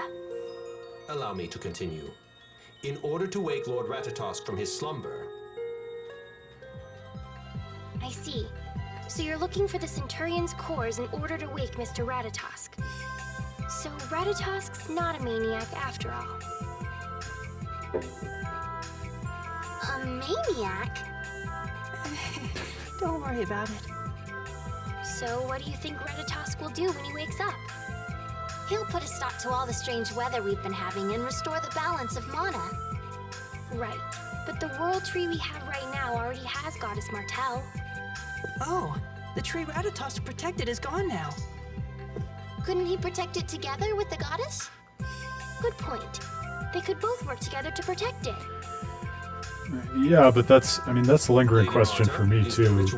Like, especially based on the final cutscene in Tales of Symphonia when the new summon spirit and Martel, whatever you want to call her, manifested. I mean, that seemed like a full regeneration and support of the world tree, so I don't really know why Ratatosk would be required for the maintenance of mana over and above that. I'm all set. Ready to go whenever. Okay, let's head back to the stone dais then. Okay.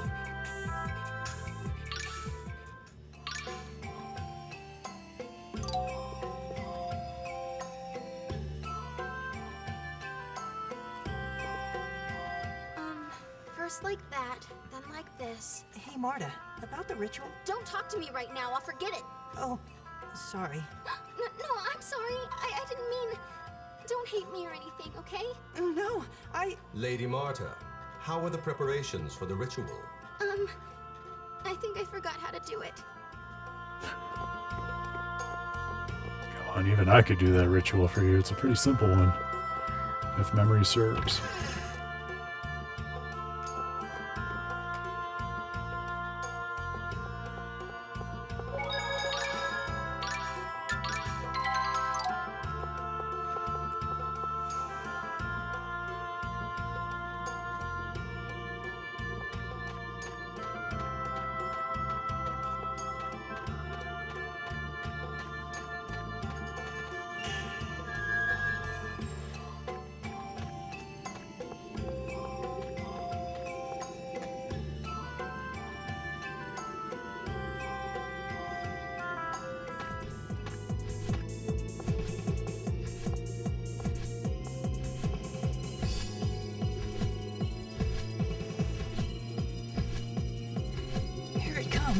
This time we should be okay. Tenebrae, call the winged dragon. Go, my minion. Strike.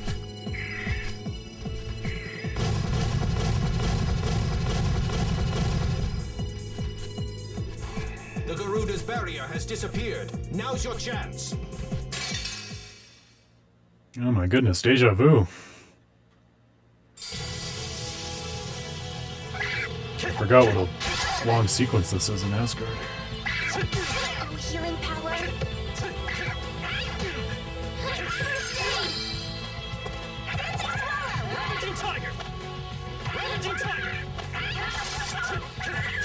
Healing power. First aid. Oh, healing power. First aid. It's over!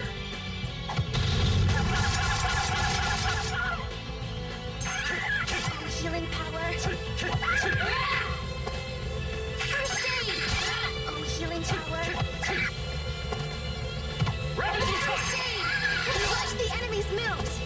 That was on purpose. First aid.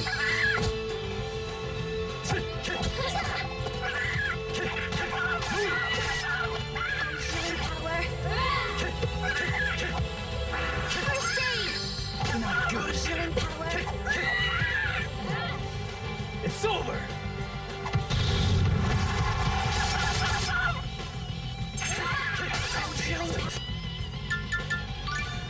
At least there aren't motion controls in battle. That would really be a bridge too far for me. You're slow!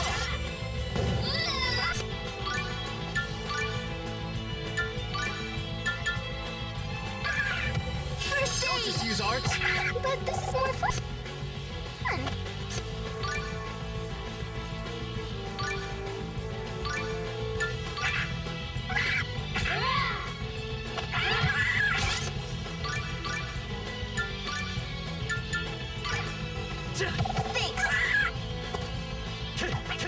Move!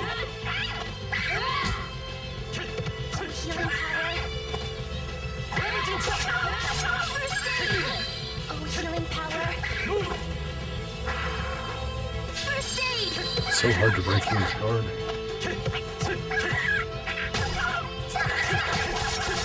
There we go. Healing power. Ravaging Tiger! First aid. Ravaging Tiger!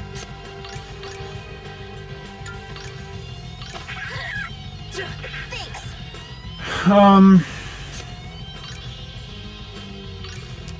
I think in general I like the combat of the first one more.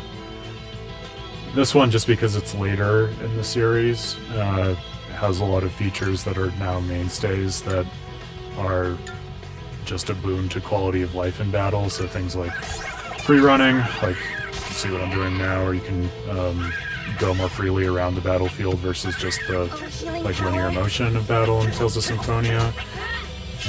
But having to manage all of the different like elemental things and like different monsters for different situations, that is like hard for me to wrap my head around in a JRPG versus just having like consistent characters who form the basis of your party.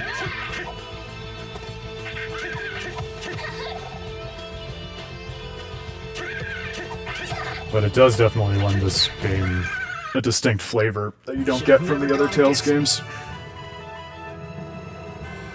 Kind of like a Pokemon JRPG hybrid. I was thinking actually, especially when Tenebrae was like translating for the dragon and learning about its family and stuff, reminds me a bit of Ni no Kuni also. The first one. And similar vibes in terms of monsters being like spirits you can befriend who join your party and like fight as your familiars, basically.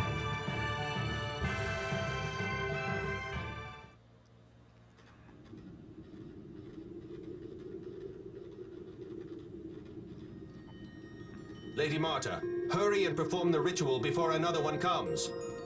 Right.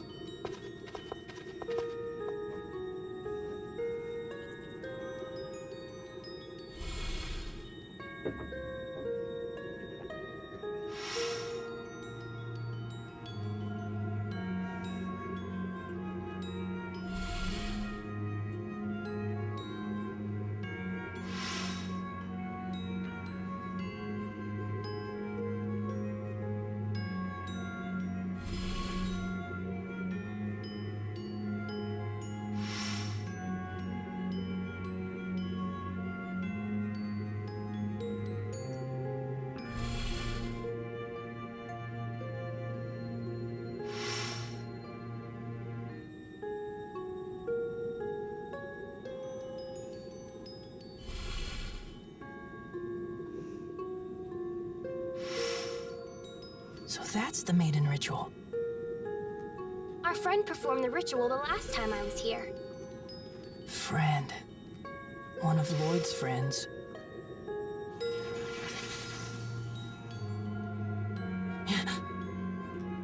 This didn't appear the last time. Ratatosk's core on Marta's forehead glowed.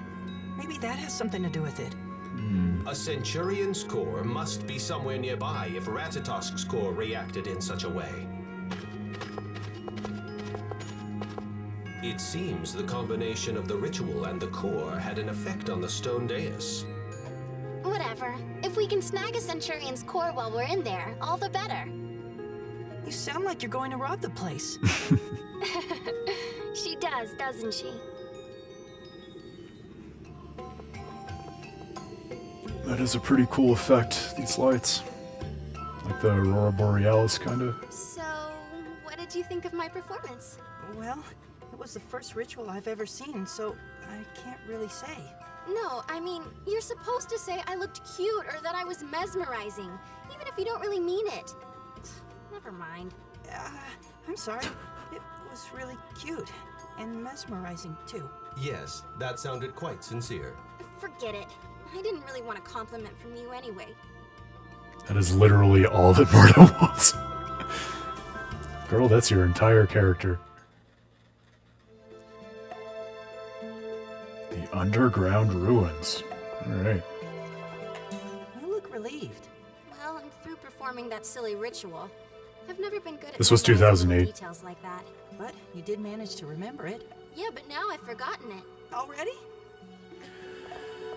This is cool. I like the sort of story-based world building that they're doing of taking us back to areas that we're familiar with, but building them out with things like these underground ruins that the original party wouldn't have had reason to discover, but were kind of there all along.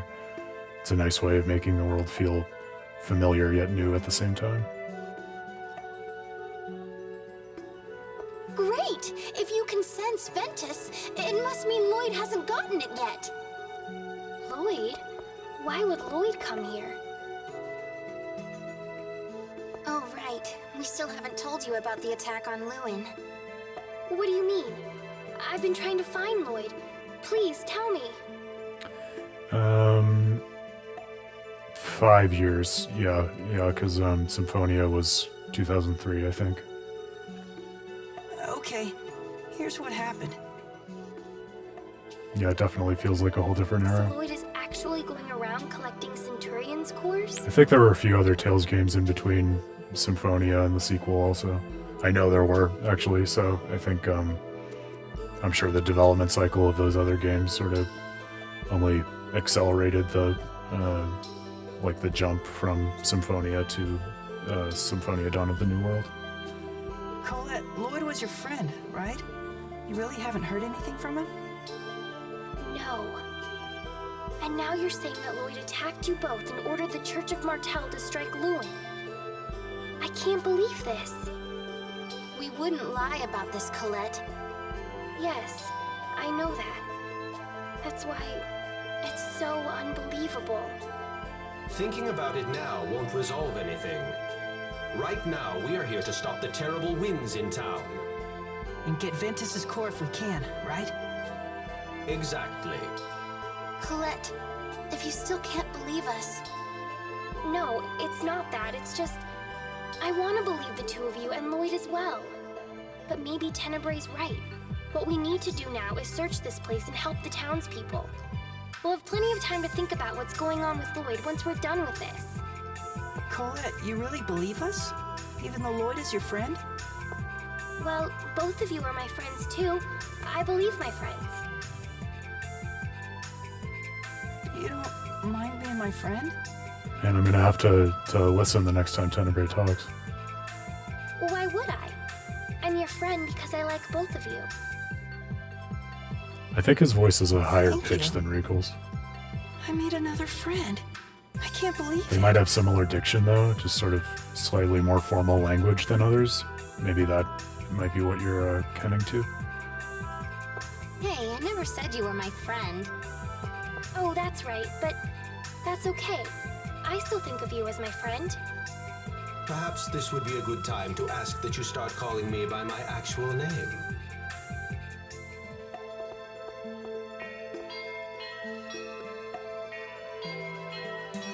My guess is that this is a pattern that we should try to remember. Pretty simple one though. Do you really hate being called Doggy that much? Hate might be too strong a word. I simply feel it gives the wrong impression. And Tenebe's no good either. Well, how about Tenby? What about Tenny? Or maybe Trey? Bray Bray. That's cute. Yeah, I like Guy gets no respect, Let's just stick with Teneby. not from those within the game, nor from those without the game. Were you thinking about Lloyd? No, it's not that. I promised myself I'd save thinking about Lloyd until after all this is sorted out. I don't think you'd need to be so strict about it. I'm sorry. By the way, Colette, if Lloyd is that important to you, does that mean the two of you are... No, it's not like that. Really, it's not. But how could Colette possibly like someone like Lloyd? Why do you sound so heartbroken? Fine! You know what? Well, I do love you, but I hate you. I guess being a target of affection is difficult. You're enjoying this, aren't you? Does anyone else get the feeling that 95% of these skits are kind of all the same? Getting that feeling in this much more so than I ever did in Symphonia or the other ones that I've played recently.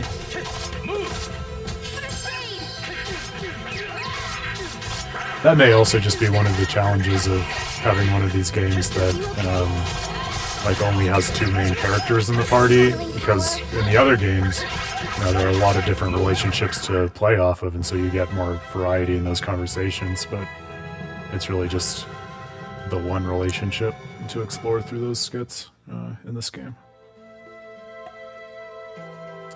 Yeah, that's what I was driving at before. It feels kind of just more adolescent in its content than the first one.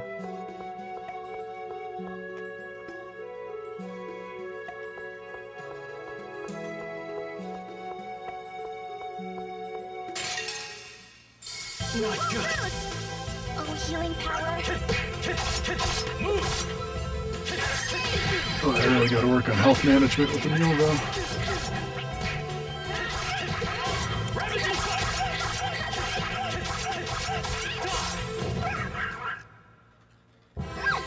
You're so amazing. Shut up.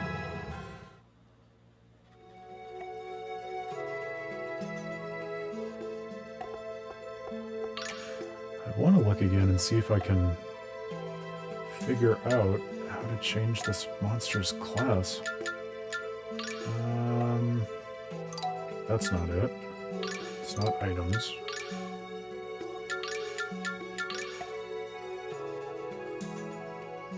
No.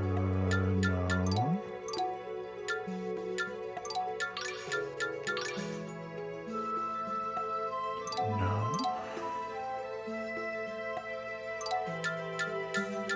What the hell?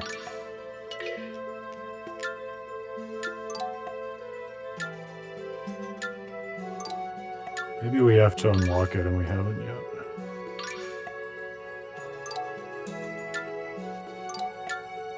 Alright, I'll let it go. Oh, but I was going to heal since we're not doing so hot.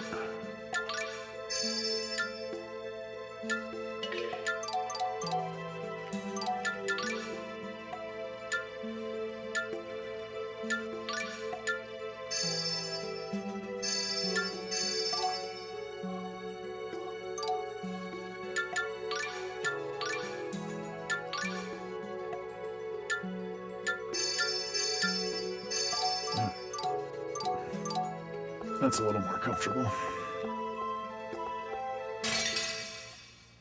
We're gonna win.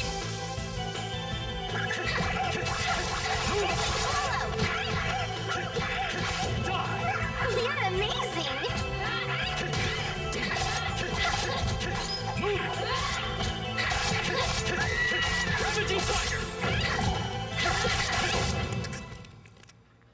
You're too weak.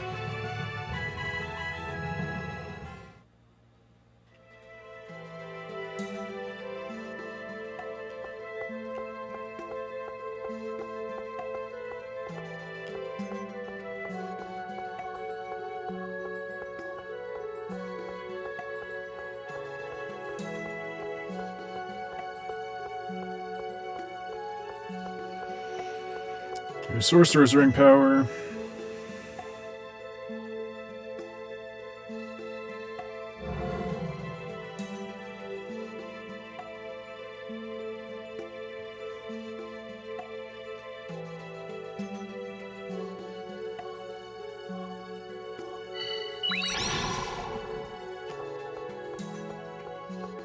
All right.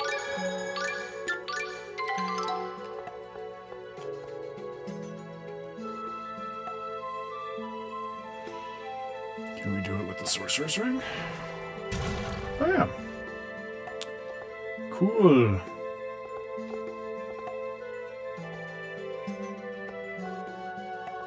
Ah, now can we use the sequence of bells that we saw at the entrance?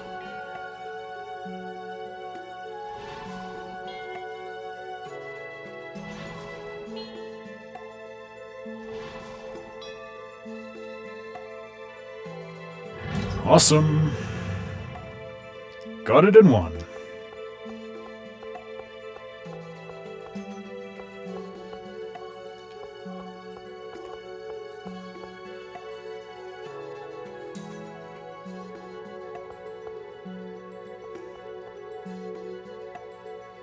Choose the truth from the two gates. It is always far and steep. Okay. Wouldn't be a wind temple without a riddle.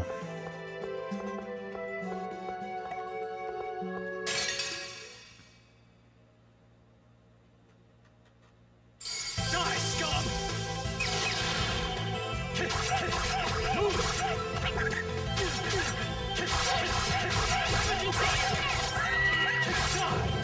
You're amazing. That's it?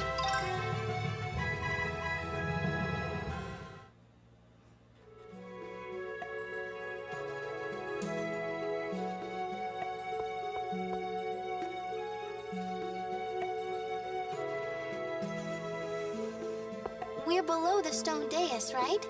It's so strange, going underneath ruins only to find more ruins. It looks similar. Similar to what? When I was on the journey of world regeneration, I went to a place called the Balacroft Mausoleum. These ruins remind me of it. I wonder if they're related. Maybe we should go and have a look around. Lady Marta, I admire your curiosity, but I think we should stick to the task at hand. Tenebrae, sometimes you're just no fun at all. Yeah, he's pretty stuffy.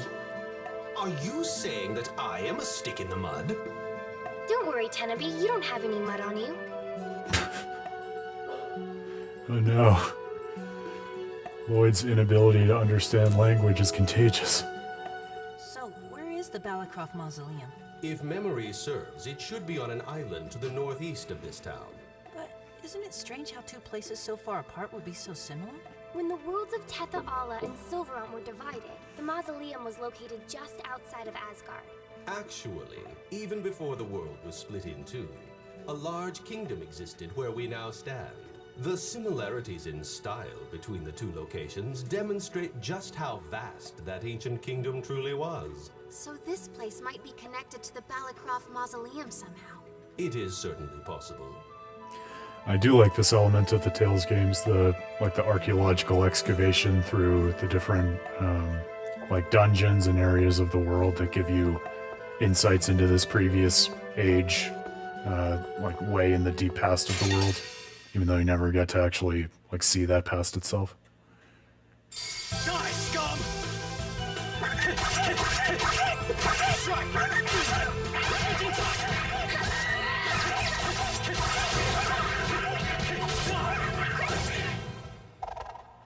They were nothing.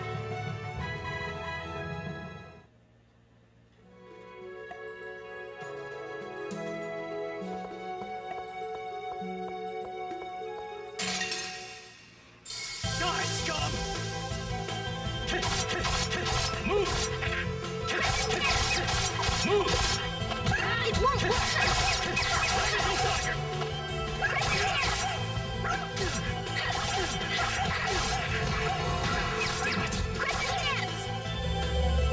It's over! Percha! Healing power. Bring more of that!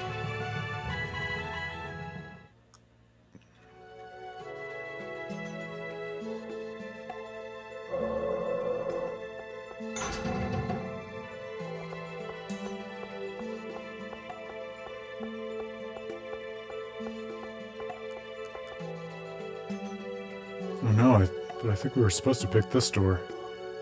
I might have messed us up by fighting that enemy. Well, it looked like there was something back there. Am I really that much of a stick in the mud? I can't believe he's still thinking about that. I Oh, honestly Tenebrae. don't see any mud on you. But what's wrong with mud anyway? Everyone gets a little dirty now and again. I don't think he meant that sort of mud. Well then, what sort of mud did he mean? No, listen.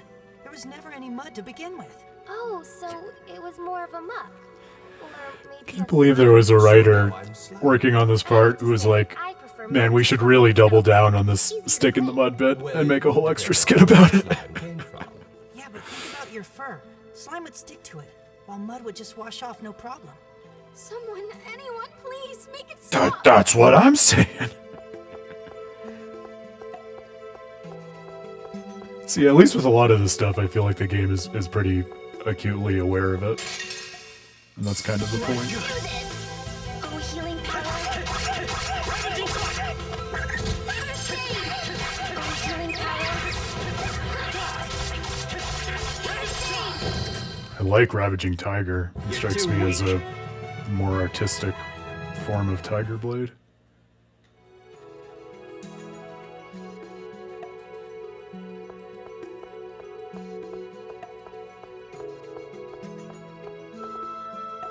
Oh, so the two gates led to the same place anyways. This time I'm gonna look around a little bit more before fighting that enemy.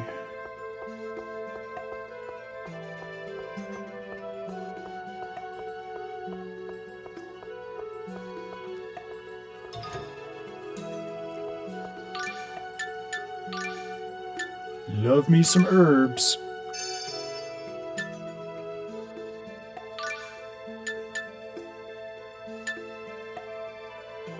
I remember having trouble deciding to use these grimoires because I never knew how long I was going to want to keep monsters in my active party. But we might as well use them while we've got them.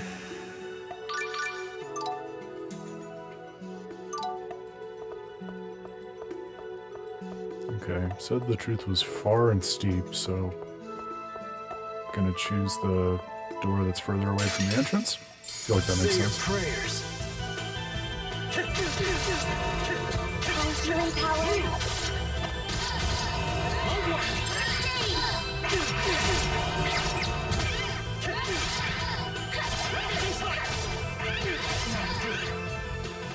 It's over!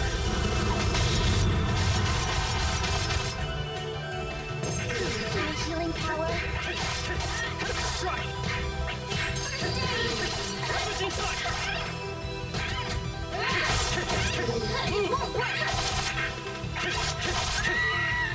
It's over!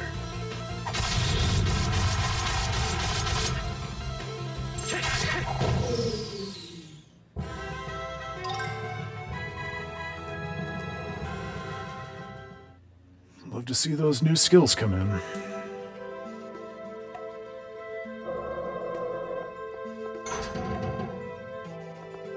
Was there anything good? No, it must have been an art anyway. Roar, awesome.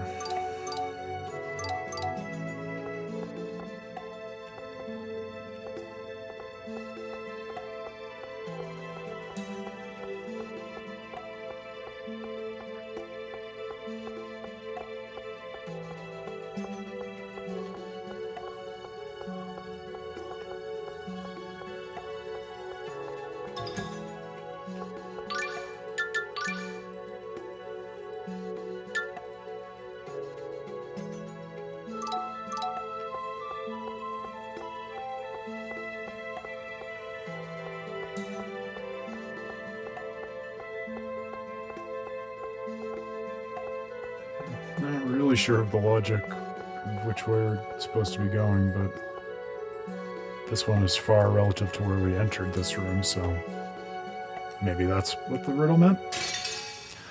We'll figure it out. Guess you want to die. Oh, healing power. First aid.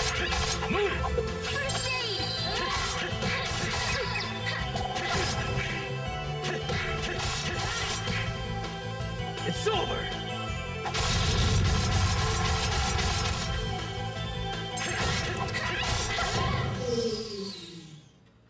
That was easy.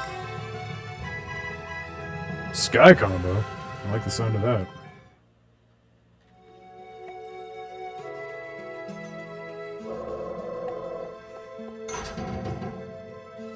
No, it's still on my list. I really want to. It's between work and keeping all the Tales games in my head and working on this article on Tales of the Abyss that never seems to want to quite end. Hard to add another game on top of that. But it's not just on my list, it's very high on my list. I want to check it out.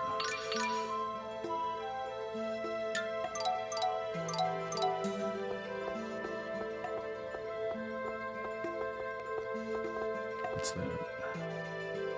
A hole to place something. Okay.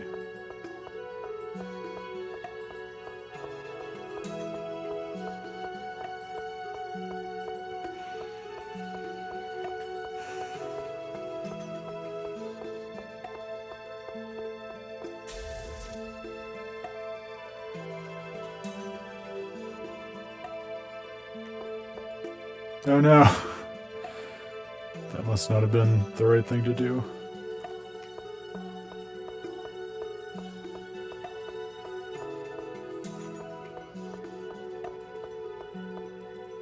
Okay. Let's try this then. Oh, healing power. Because I did the other one last time and I was pretty confident that that was the wrong choice. Maybe this will fix it.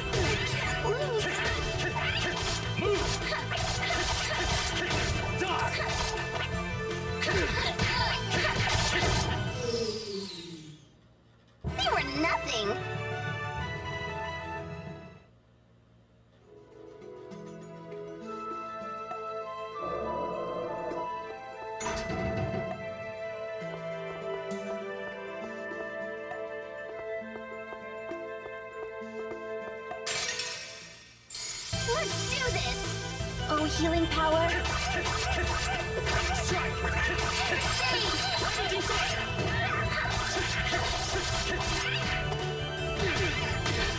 Looks like we have a chance to make a new friend at the end of this battle.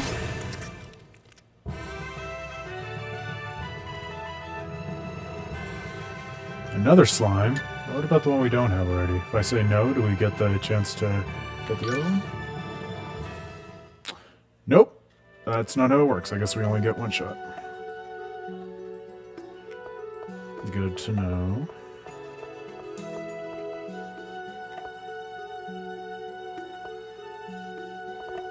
Yeah, I'm just gonna try zigzagging and going to the one that's further away each time. Hopefully that's the trick. Let's do this! Oh, healing power.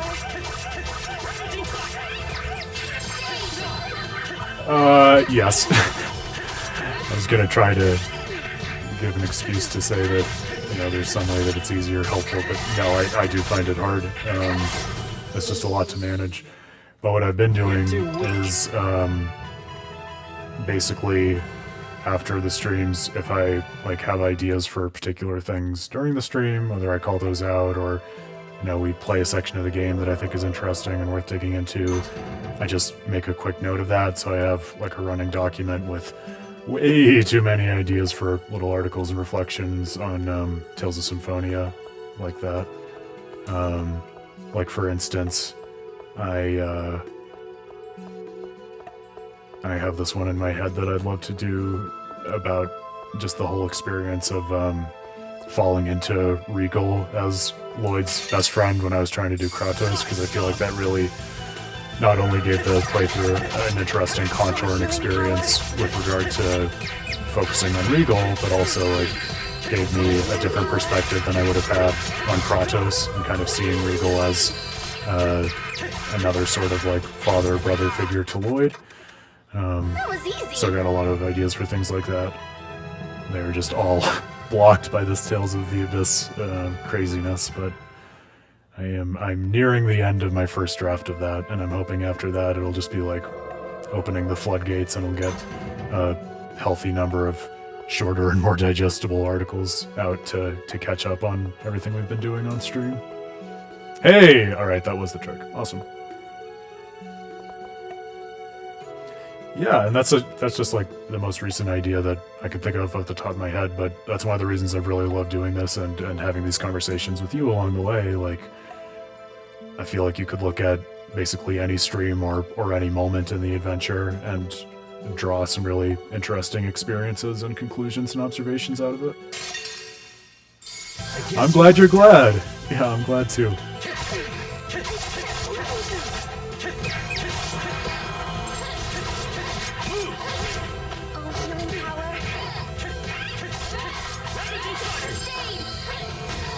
And I hope it goes without saying, I've probably said this on stream before, but if there are any particular like topics or things that we've done in the stream that you'd like to see an article on for me to dig into a little deeper, and I'm more than happy to take requests.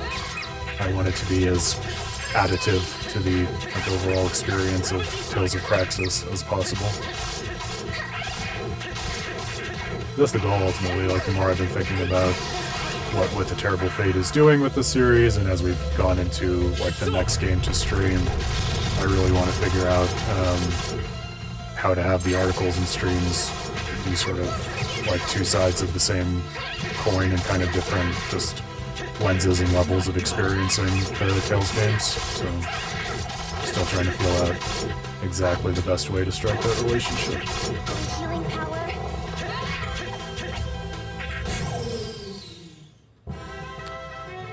Yeah, I feel like you've been a little more delayed than usual even on this stream.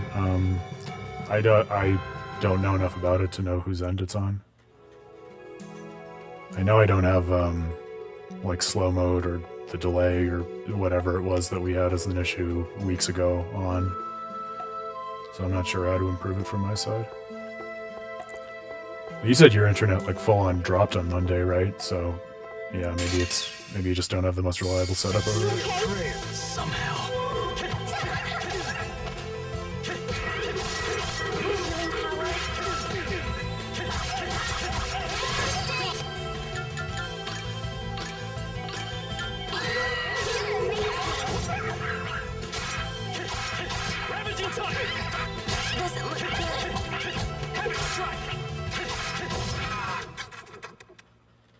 is it?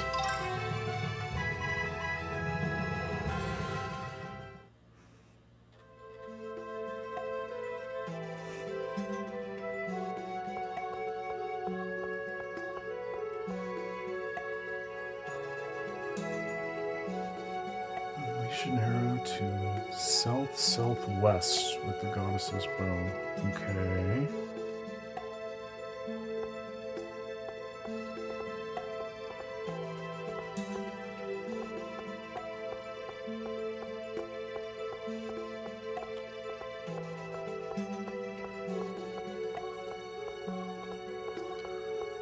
There was that hole back in the wall, I think before we descended the stairs. I wonder if we can fit the arrow in there.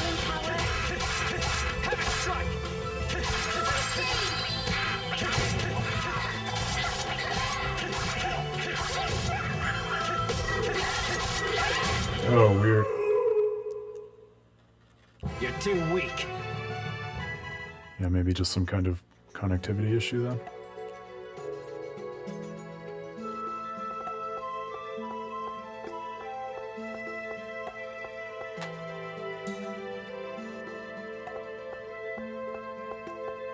It's back here, right?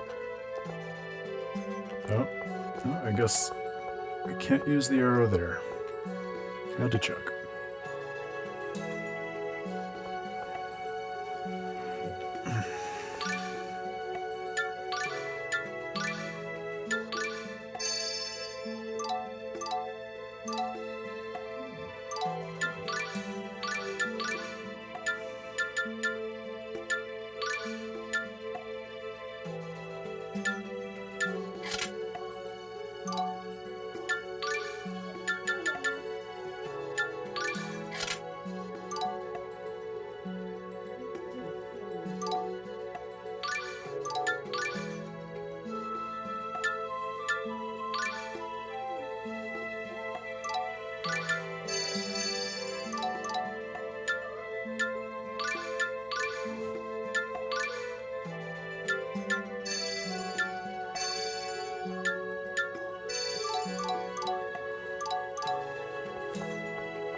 Surprise! Do this! Oh, healing power. Healing power.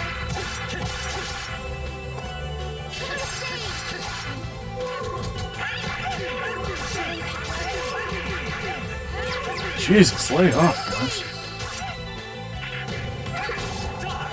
You're amazing! Oh yeah, that's wild. I'm kind of on the other end of that extreme.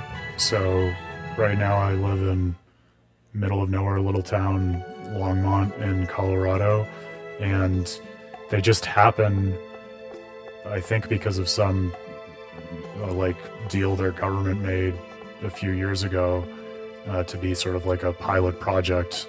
They have like city sponsored internet as a public utility that's like the fastest, most reliable like fiber internet that I've ever had. So there's no real reason or logic to it. It's not like I'm in a big city where you expect those sorts of services, and yet like my internet is a lot better than yours, even though it should be the other way around. Unleash an arrow to the north-northwest to protect yourself. You know, as we're wandering around, it occurs to me maybe I'll take some pictures of these different directions so we don't have to go back to them later. Die, scum! You're lucky me indeed. That'll probably be the one thing I miss when I move from here. I'm sure wherever I end up next will have much more ordinary internet. Probably for much higher prices because it won't be provided by the city. Oh, healing power.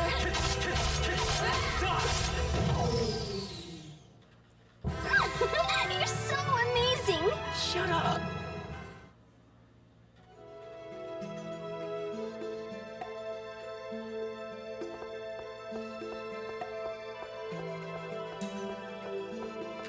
No, I don't mind you asking.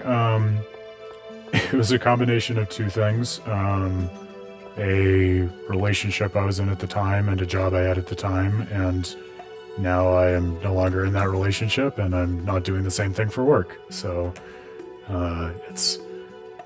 I've kind of overstayed my welcome in the state, just in the sense of it's not a place that kind of naturally agrees with me. You know, I grew up on like both coasts of the U.S., and so I can feel the extent to which Colorado is landlocked. And there's just, it's a different vibe in the air, you know. So I'm looking to relocate probably either back to the East Coast or maybe up to the West Coast at some point in the near future here. Beautiful mountains, though. I haven't been able to get away for skiing as much as I'd like, but walk outside to walk Eevee every day and get really beautiful mountain views.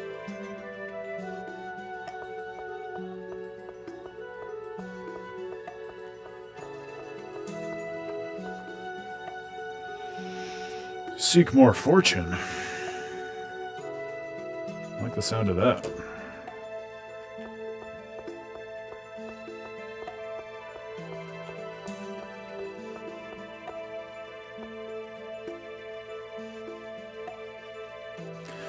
Yeah, there is a lot of nature around. Coming, which means we have to keep on fighting. Nice to appreciate that. Emil, I'm counting on you. I'll do my best.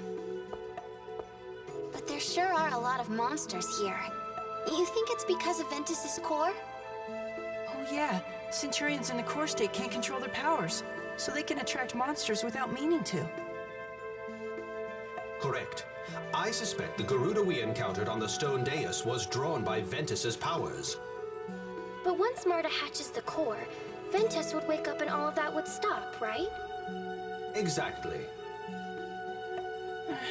It's scary, but I'll do my best. Courage is the magic that turns dreams into reality. What's that? Is that a Centurion oath? Oh, no. It's just sort of a mantra of mine. Emil, the most impressionable kid in the world, meets random stranger and immediately takes on his life philosophy. It has a nice ring to it. You want me to add? Come on, you're a man, speak up. There it is. Hey, don't be a jerk. How dare you say back to me what I've been rudely yelling at you ever since we met? What's the story behind, come on, you're a man, speak up? Well, I'm not very manly to begin with. So when I hesitate or have trouble making up my mind... It's a simple story, Marta said. Approach me. I bully him Well, you're not all the supposed time. to tell other people about that. But it's true. That's enough. What did I say? Never mind. Just try and be more like I imagine you to be, okay? Jesus Christ. What a thing to say.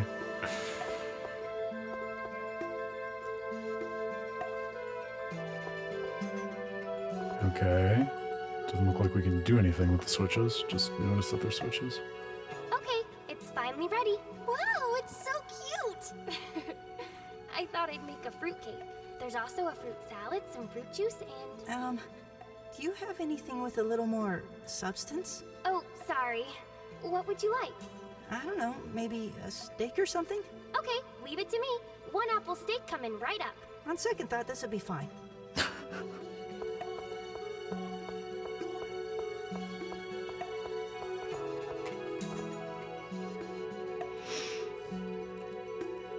Oh, a hidden secret.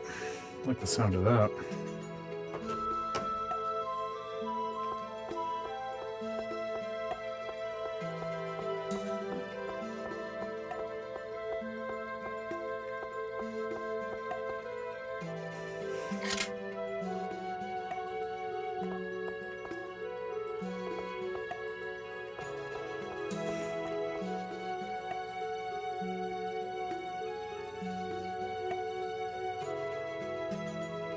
Okay. Now we can go back and look at those pictures. Let's do south-southeast first for the hidden secret.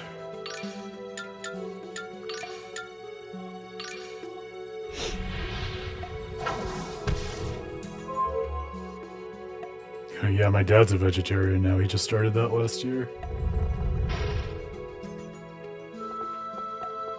It's funny, he's been traveling in Europe the last few weeks, and he's been sending my mom and me pictures of all his meals, and it's so, like, not what I would eat if I were in the various European places he's been, like Paris and Italy and such.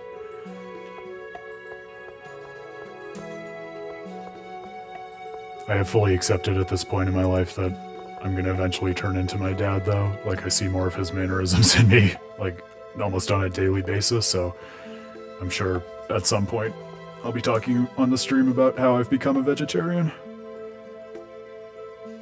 Alright, west-southwest promises fortune. Let's do that next.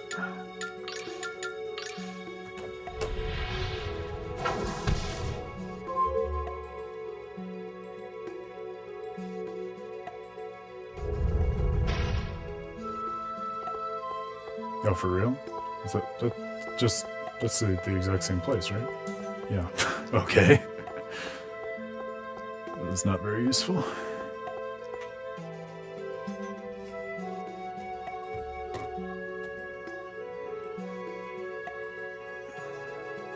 Yeah.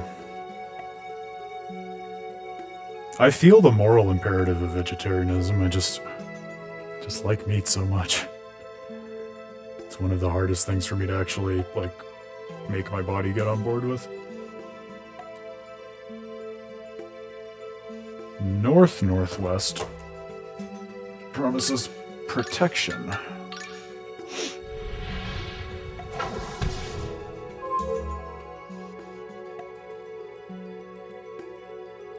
Maybe armor? I'm gonna guess armor.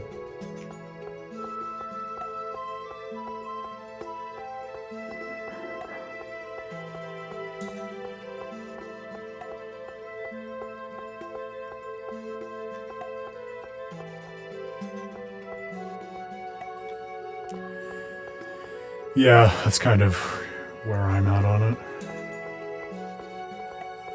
Well, not for political reasons, but for just like the killing of animals and such. Where did that path actually open? I totally missed it. I assumed it would just be in front of the archer, like the other path. Over here, maybe?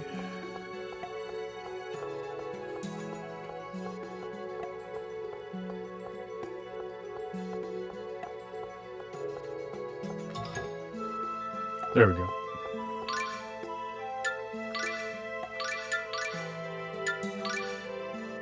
Nice.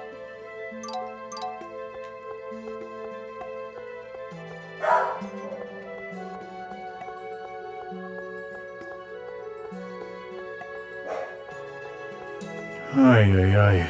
My little puppy with all the feelings. And then I'm going to be done with the stream, and she's going to hold a grudge and not want anything to do with me, despite wanting all of my attention now. And the new path is south-southwest. South-southwest. Awesome.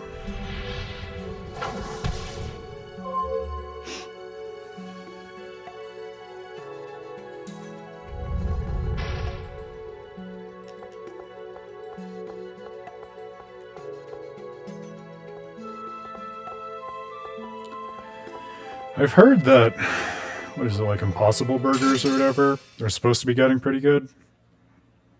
I have yet to actually try one, though. I also feel like it was such a low standard in terms of the expected taste of, like, vegetarian meat that probably an improvement could happen and make it substantially better without kind of making it taste like meat. Because they have such a long ways to go. Yeah, same.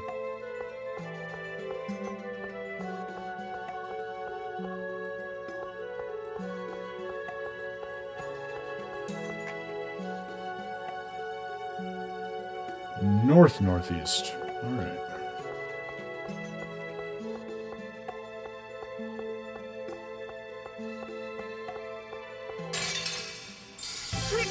So had to open this path just to access the information about how to get to the real next path.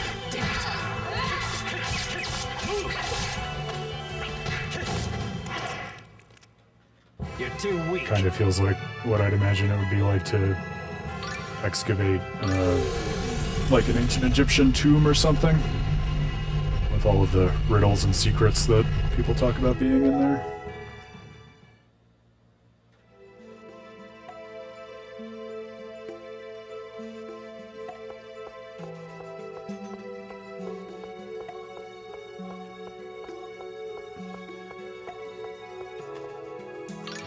Northeast.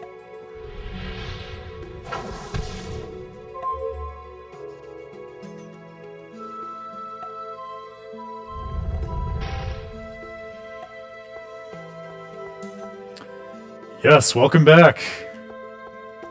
Welcome to the sequel. We've been having quite a few thoughts on it along the way. East, southeast. All right.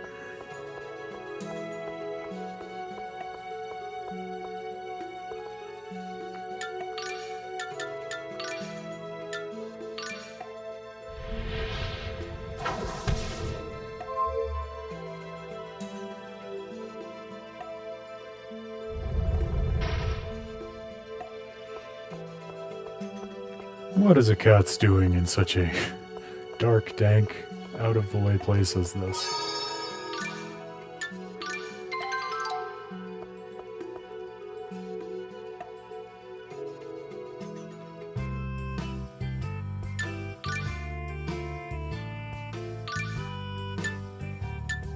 We still don't have actual food.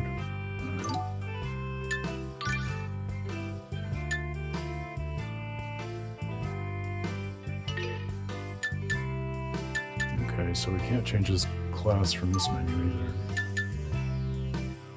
What is going on?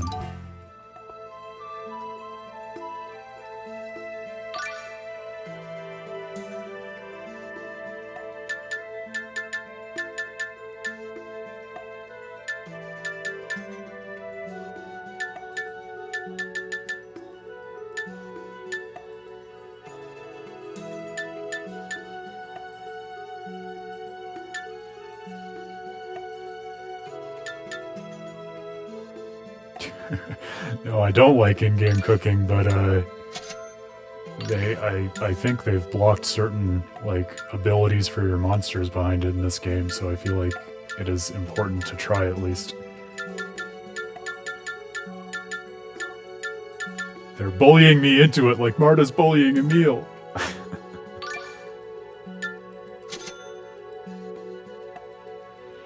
Yeah, we were talking earlier about how it's just such a like radically different visual style than the first game, which still breaks my brain when we see the characters from the first game, like Colette, who we're traveling with now, in like a totally different style.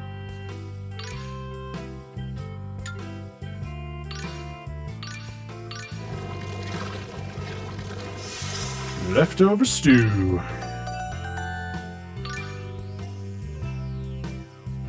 Yeah, see, look at that. That, like, cook one dish and its stats get beefed up quite a lot. Oh, yeah, they don't just lock abilities behind cooking. This is how you evolve monsters. I completely forgot that.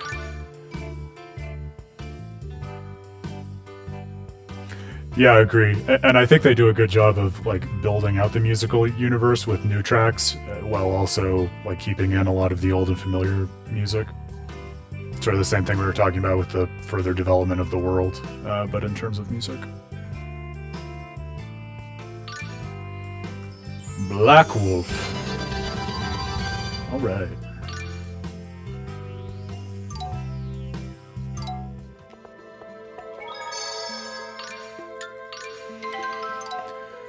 Let's find out what lies ahead.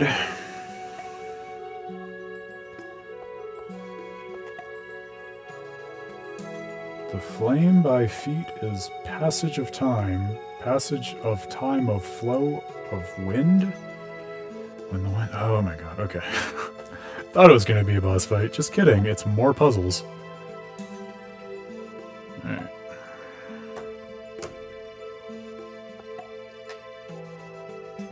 Those Balacrufians loved their puzzles.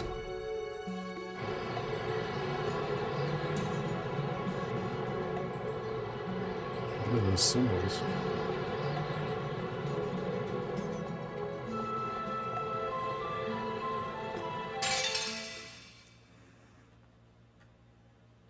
I guess you want to die.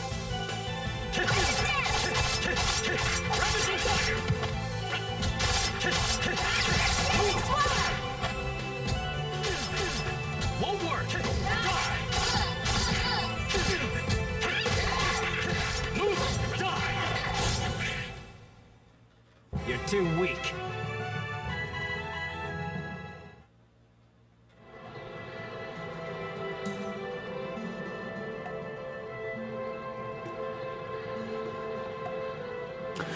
Yeah, his battle stance with the backhand holding of the sword. Is that what you call that? It is very cool. Cool guy Emil. Oh, is this a wall we can break down? It kind of looks like it.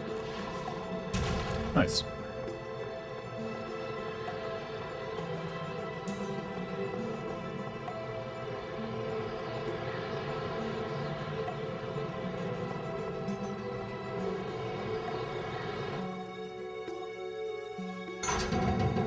Yeah, it's time locked.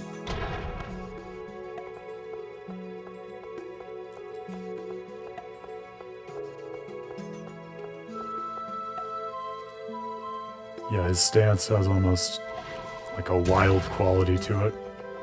Makes him seem a little more feral than your typical JRPG fighter. What the heck?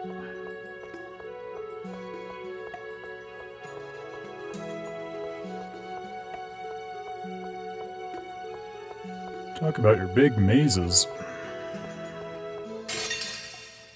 Die, scum! Oh, healing power. Strike!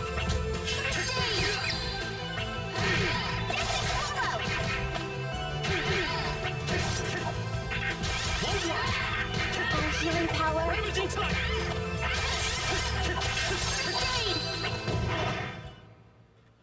You're too weak.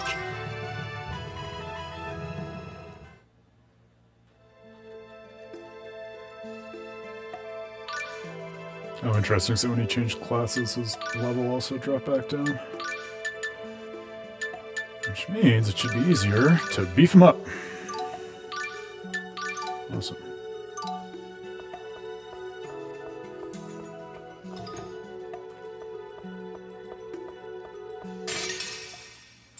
We won't lose.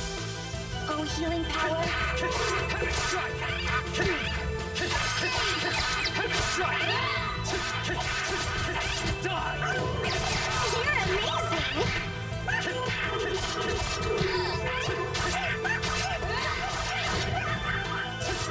Liking these aerial combos.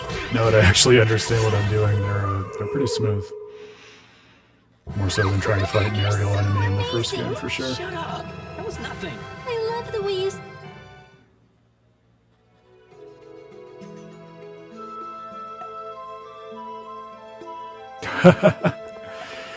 Yeah, you waited for the right moment, for sure.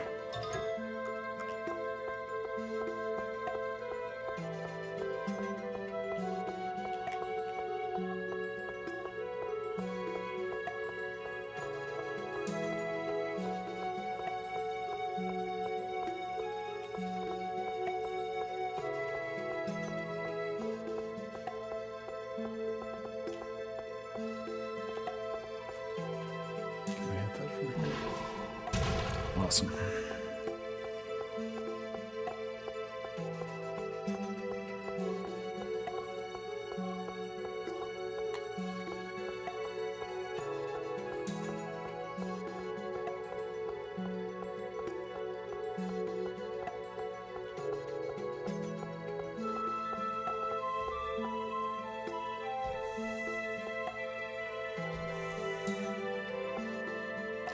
Yeah, we've been talking a lot about that.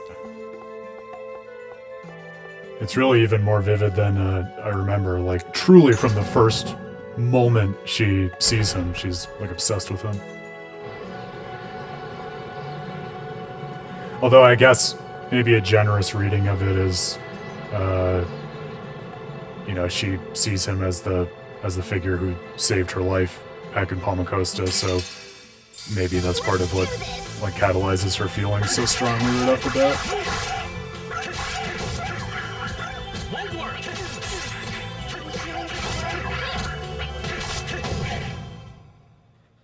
You're too weak.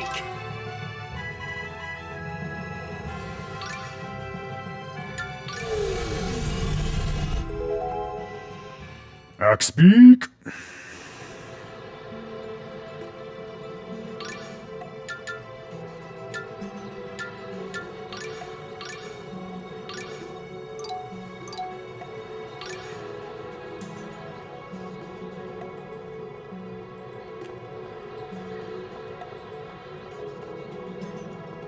Hey, we're doing a pretty good job of adding monsters to our side. You think so? Let's keep it up. Right.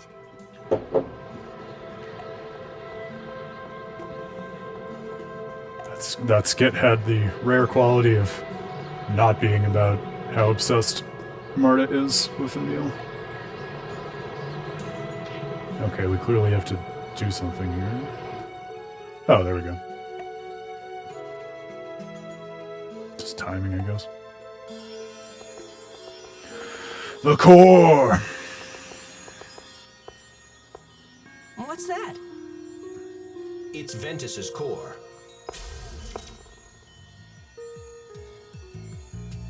That's the fake self. Didn't you all defeat it last time? No, that is Ventus. What do you mean? So it's not the fake self? Its form may be different, but its aura most certainly belongs to Ventus. What should we do? With that thing there, we can't get anywhere near the Centurion's core. We'll have to retrieve it by force. There is no other choice. Again? I sometimes wish Ratatosk would just possess me all the time so I wouldn't be afraid. Me too, buddy. Me too.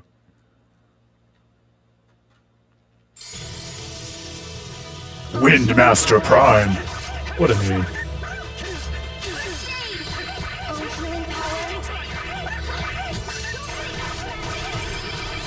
Jesus! I was so unprepared for that.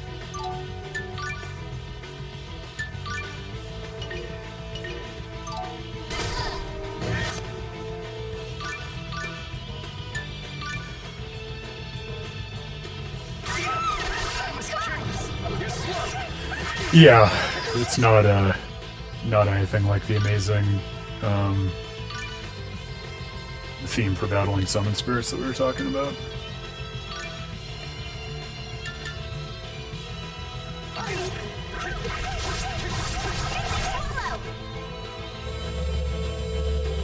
It's over.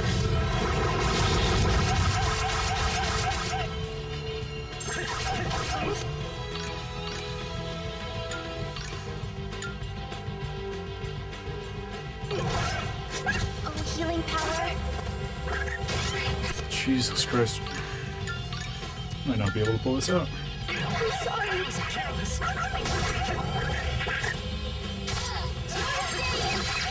Healing power.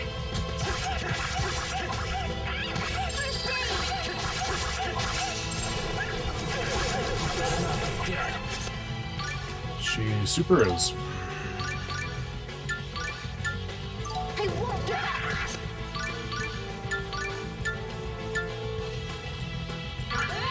Be grateful. Jesus, come on.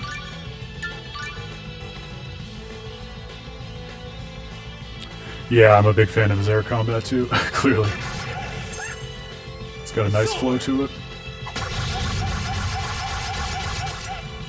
Yeah, they take risks with it. I mean, I think that's why a lot of people were frustrated with it, because it wasn't exactly the same as the first one, but it definitely gives it a flavor all its own.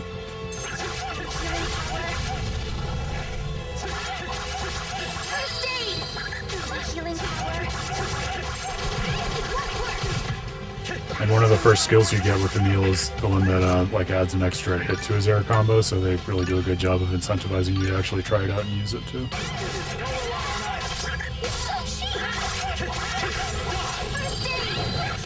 Alright. And then there was one. Healing power.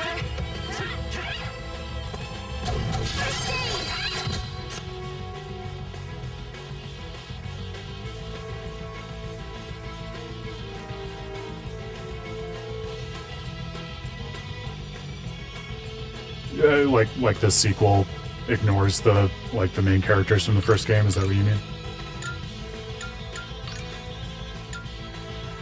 Yeah. It is weird that they're all still here, but also to the side, but I kind of read that as like, you know, they created this new world and are giving everyone the chance to sort of like grow and move beyond them. Like they've kind of ascended to the status of like mythology or just these legendary figures in a similar way to like, you know, Mythos and Martel were in the first game, right? So I think that's a cool way of like creating more space in the world for new adventures and new stories.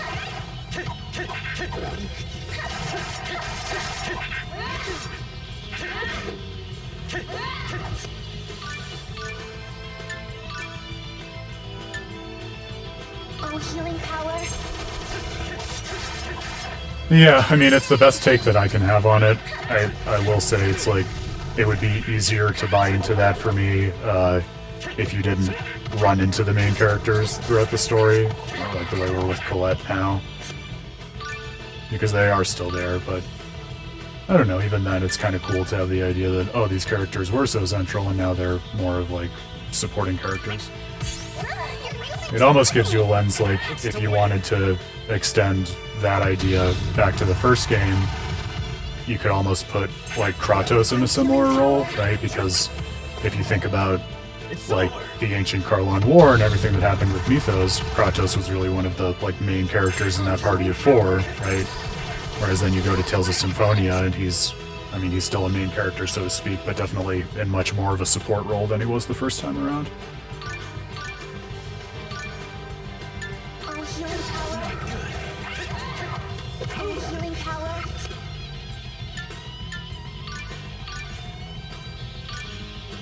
Yeah, a playable character, but like, I mean, just in terms of the role he has in the story, like he's much more supportive in terms of like having meaning in relation to Lloyd and Mythos, as opposed to, you know, back in the ancient Kharlan War, he was presumably more involved in the main events than he was in Tales of Symphonia. That's what I mean.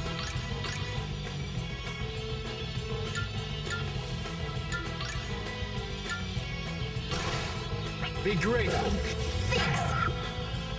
It's over.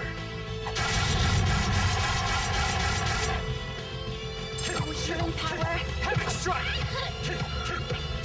Heaven strike. Healing power. Boy, I feel like we've been fighting most of the enemies we come across, but the party still strikes me as kind of under-leveled for this. Don't strain yourself.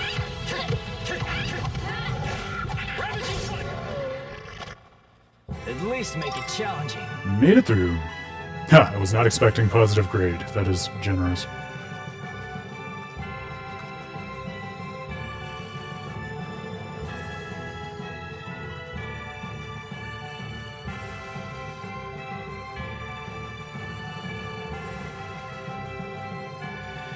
Yeah, it's a little complicated for me to wrap my head around, is the one thing. Like, some battle systems are intuitive to me and some aren't, and this is just one that is not especially, but I do think, like we were saying with the other stuff, it's a cool, like, new thing that they try and a new dimension that they add you to guys it. defeated before, right?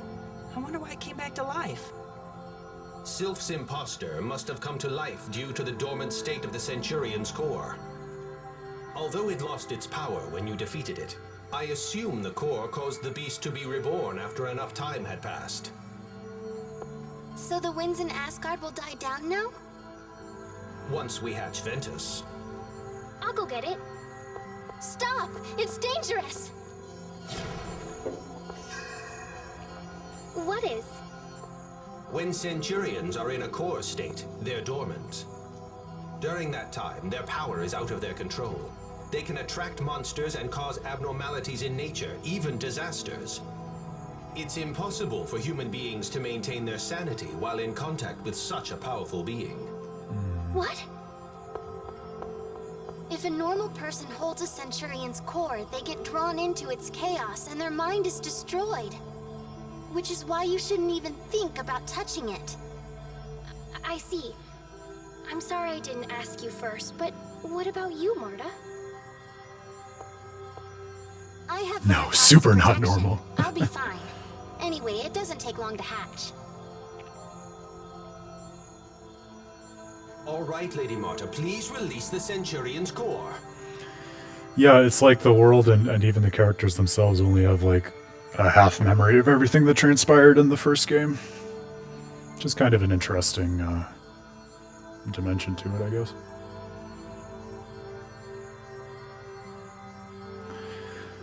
Yeah, but it doesn't, right? Because like you have a moment like this, but then like even earlier in the stream, she had a moment of her like super hearing, where she could like hear the little dragon that they had to get when it was really far off. So like it's still aware of what she is, but not especially consistently. Right.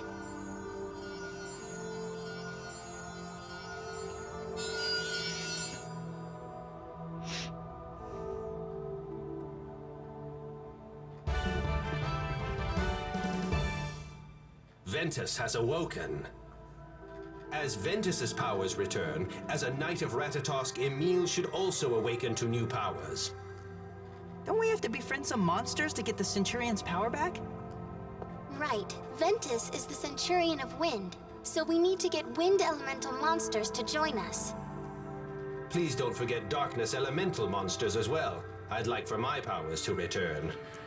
Greedy, greedy. I know. Not everything is about you, Tenebrae.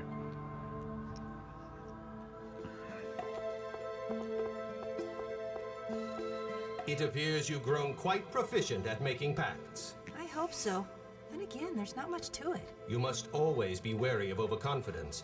Pacts are a sacred ritual. For the monster, it means entrusting you with their very... Another lecture. Tenebrae, you're back in full stuffy mode. What was that?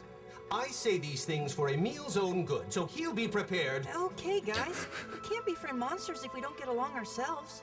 He's quickly taking on the teacher role in the party that Rain had in the last game.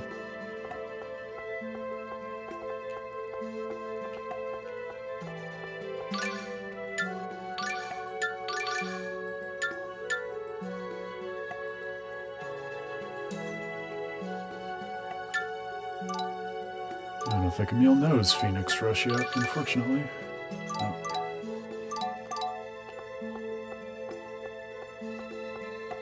Maybe that's another sign that we're a little underleveled, actually.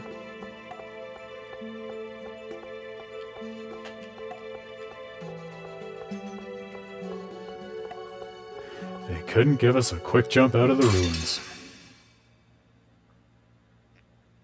That's okay. Good opportunity to catch up on experience.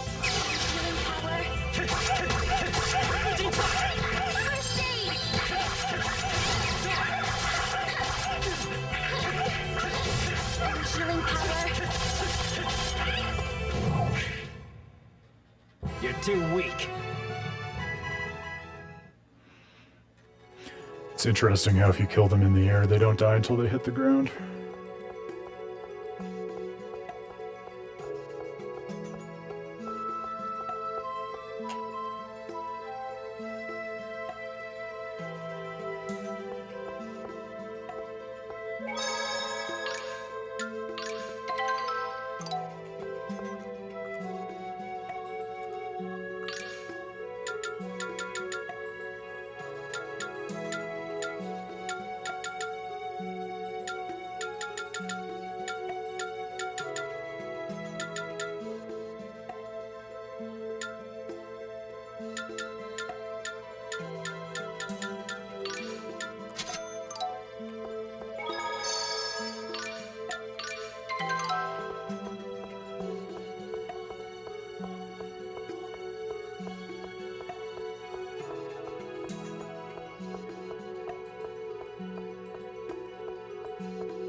That's it?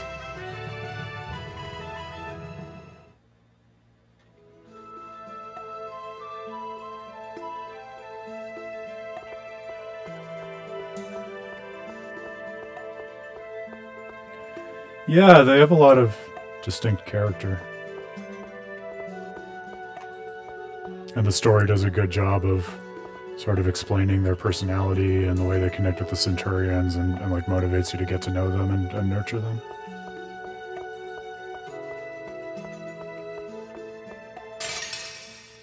Die, scum!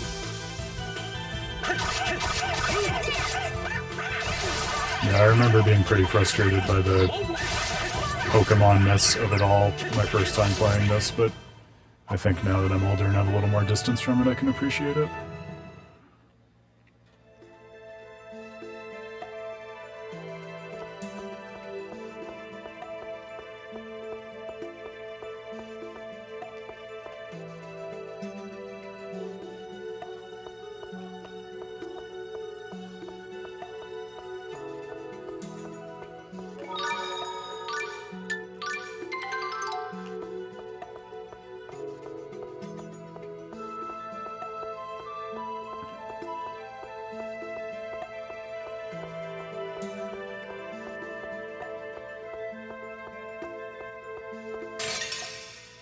I guess you want to die. Yeah, you did. Yeah, you did.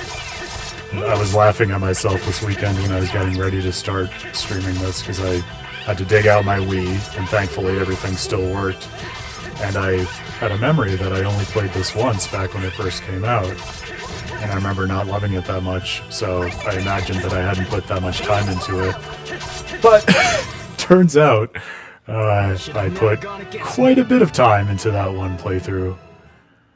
Yeah, so I looked at the load screen and my jaw kind of dropped of like, everyone maxed out, best everything, but all that stuff. So, clearly, even if I had mixed feelings about the game, it held my attention.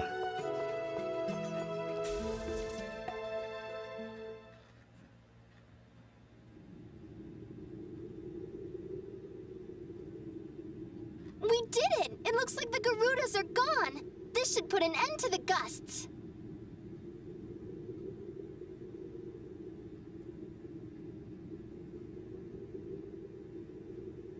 Oh, really? Wow. Nice work, Marta. Yeah, I don't think I ever did the New Game Plus on this one. Yes, all of our hard work paid off. Colette, are you okay? You look a bit down. Huh? Are you worried about touching the core? There's no need to worry. Touching the core for only such a short time shouldn't... That's not it. I'm not worried about me. It's about Lloyd. He's collecting Centurion's cores, right? That would mean... Colette, we're after Lloyd. What's funny about New Game Plus in this one? Or is it a spoiler? I don't need to spoil anything for the audience, but I'm curious.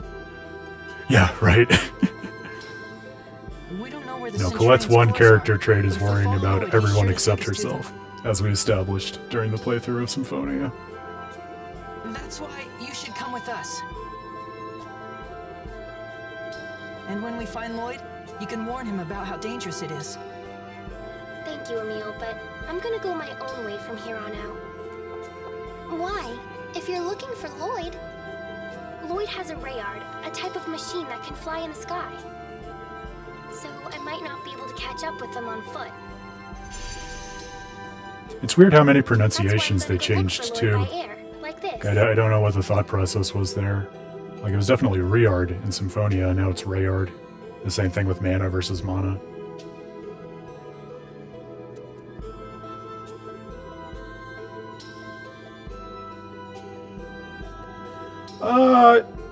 Yeah, I mean, use your judgment. I mean, as long as it's, you know, stuff that doesn't have to do with, like, main key plot twists or, you know, things like that.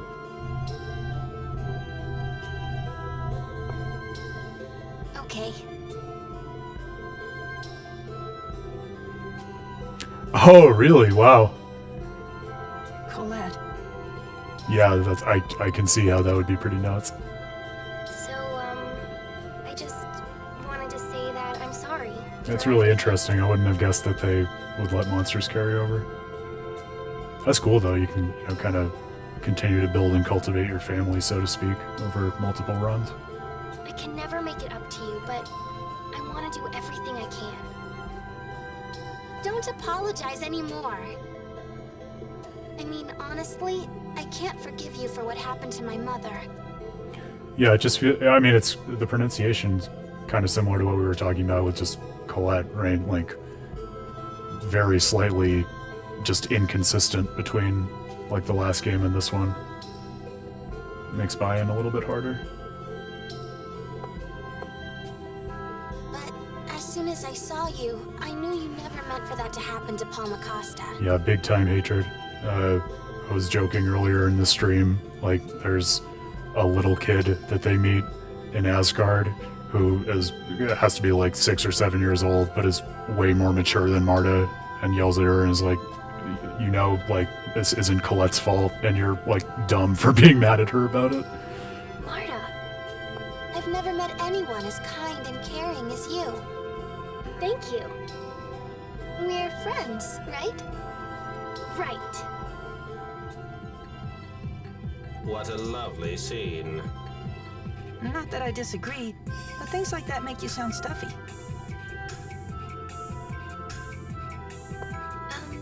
Do you think it would be okay if I went with you two to see the mayor before we part? Yeah, I'll let you use the word. I know what you mean, yeah. So like I said, it makes buy-in just that little bit harder. Of course. Right, Emil? Sure, let's go. Mm-hmm.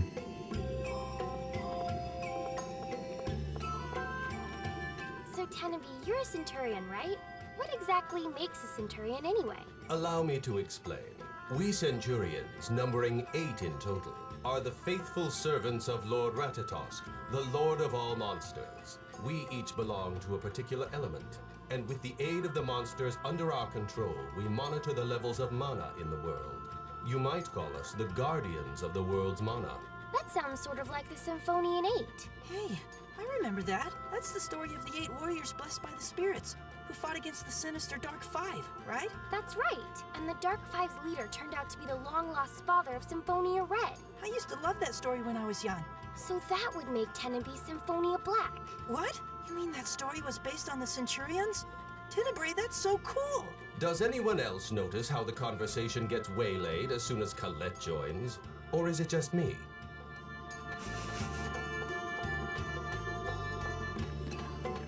I am grateful in this particular game for how many times they explain and re-explain everything to do with Ratatosk and the Centurions, given what a radical departure it all is from the way that the world worked and the explanations that we were given in the first game. We were going to see the mayor.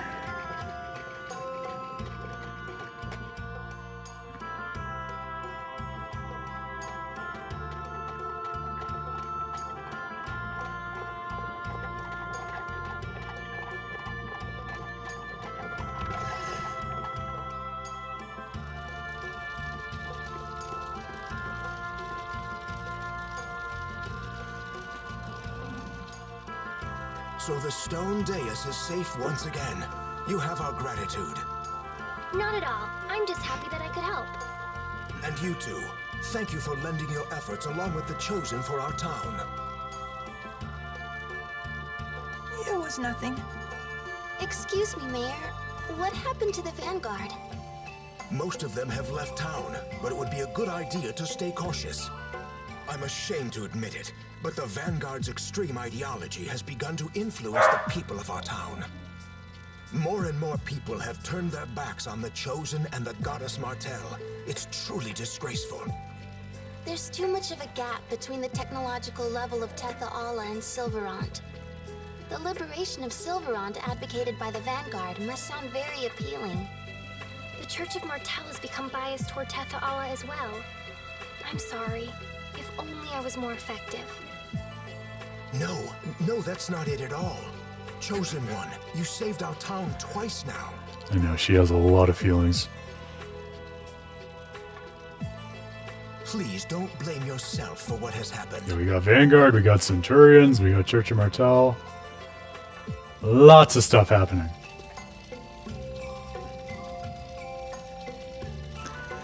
I do think one of the things that's cool about this whole setup with like the strained relationship between Tethael and Silverant now that they're in one world is, you know, the party goes through all these efforts to unite the world in the first game, but I think this follow-up is a good way of pointing out, like, well, it's one thing to just bring people together, it's another to get them to actually, like, work together and collaborate and, like, want to support one another. Well then, I've got to get going. Thank you both. And they don't really do much of any of that in the first game, which kind of makes all of these conflicts now sort of a believable and interesting extension of that in my mind. Whereas you get something like Tales of Abyss as a point of contrast, Tales of the Abyss, excuse me, and without any spoilers to it, like so much of that game is focused on like political relations and like managing negotiations between very different like state level actors. And playing this, you realize how that was totally absent from what the gang was doing in Tales of Symphonia. You're leaving already? Mm-hmm. I'm really worried about Lloyd. Watch out for the Vanguard. You be careful too. I look forward to the day when we may meet again. Thank you, Tenaby. See you later.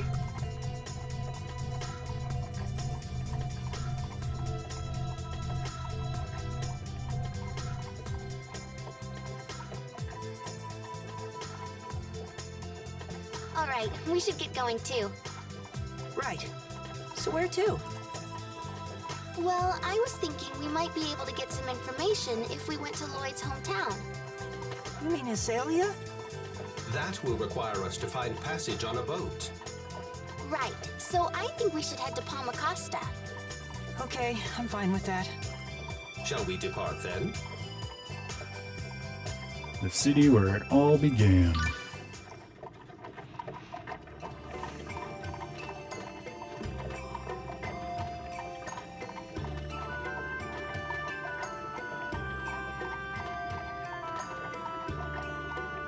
Sorry, what would you love, Chrissy? I think your message might be on a bit of a delay again, relative to the stream. The Chosen of Regeneration. She didn't act aloof at all. She's actually pretty down to earth. If by down to earth you mean ditzy, then yeah. Okay, maybe she's a little spacey. Jesus, There's something Marta. soothing about her. Going for the jugular. So she soothed you, did she? I just found it easy to relax around her. That sounds like soothing to me. Why are you getting so angry? Who says I'm angry?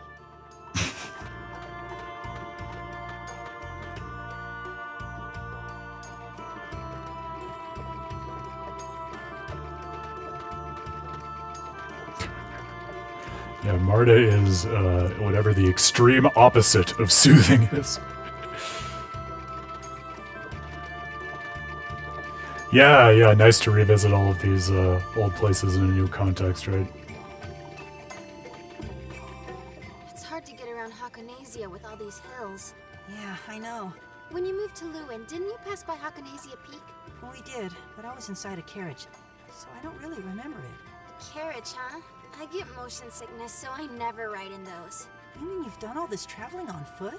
Well, I started riding from time to time after I met up with Tenebrae. Wait, I thought you just said you got sick riding in carriages. No, I meant riding on Tenebrae. Is he a dog? Is he a cat? Or is he a horse? Tenebrae, Looks delicious. the infinite mystery. You're a good cook. I wouldn't say good. Probably about average. Don't be so modest. This is really tasty. Thanks. I had to help out in the kitchen at home. Guess I must have picked up a few things along the way. I must say, you humans do eat the most peculiar things. Well, what do you usually eat, Tenebrae? I absorb mana naturally, so I have no need to consume food. We Centurions are highly refined life forms, after all. Huh. Not being able to eat would be no fun at all. I agree. Tenebrae's entire worldview crumbling down.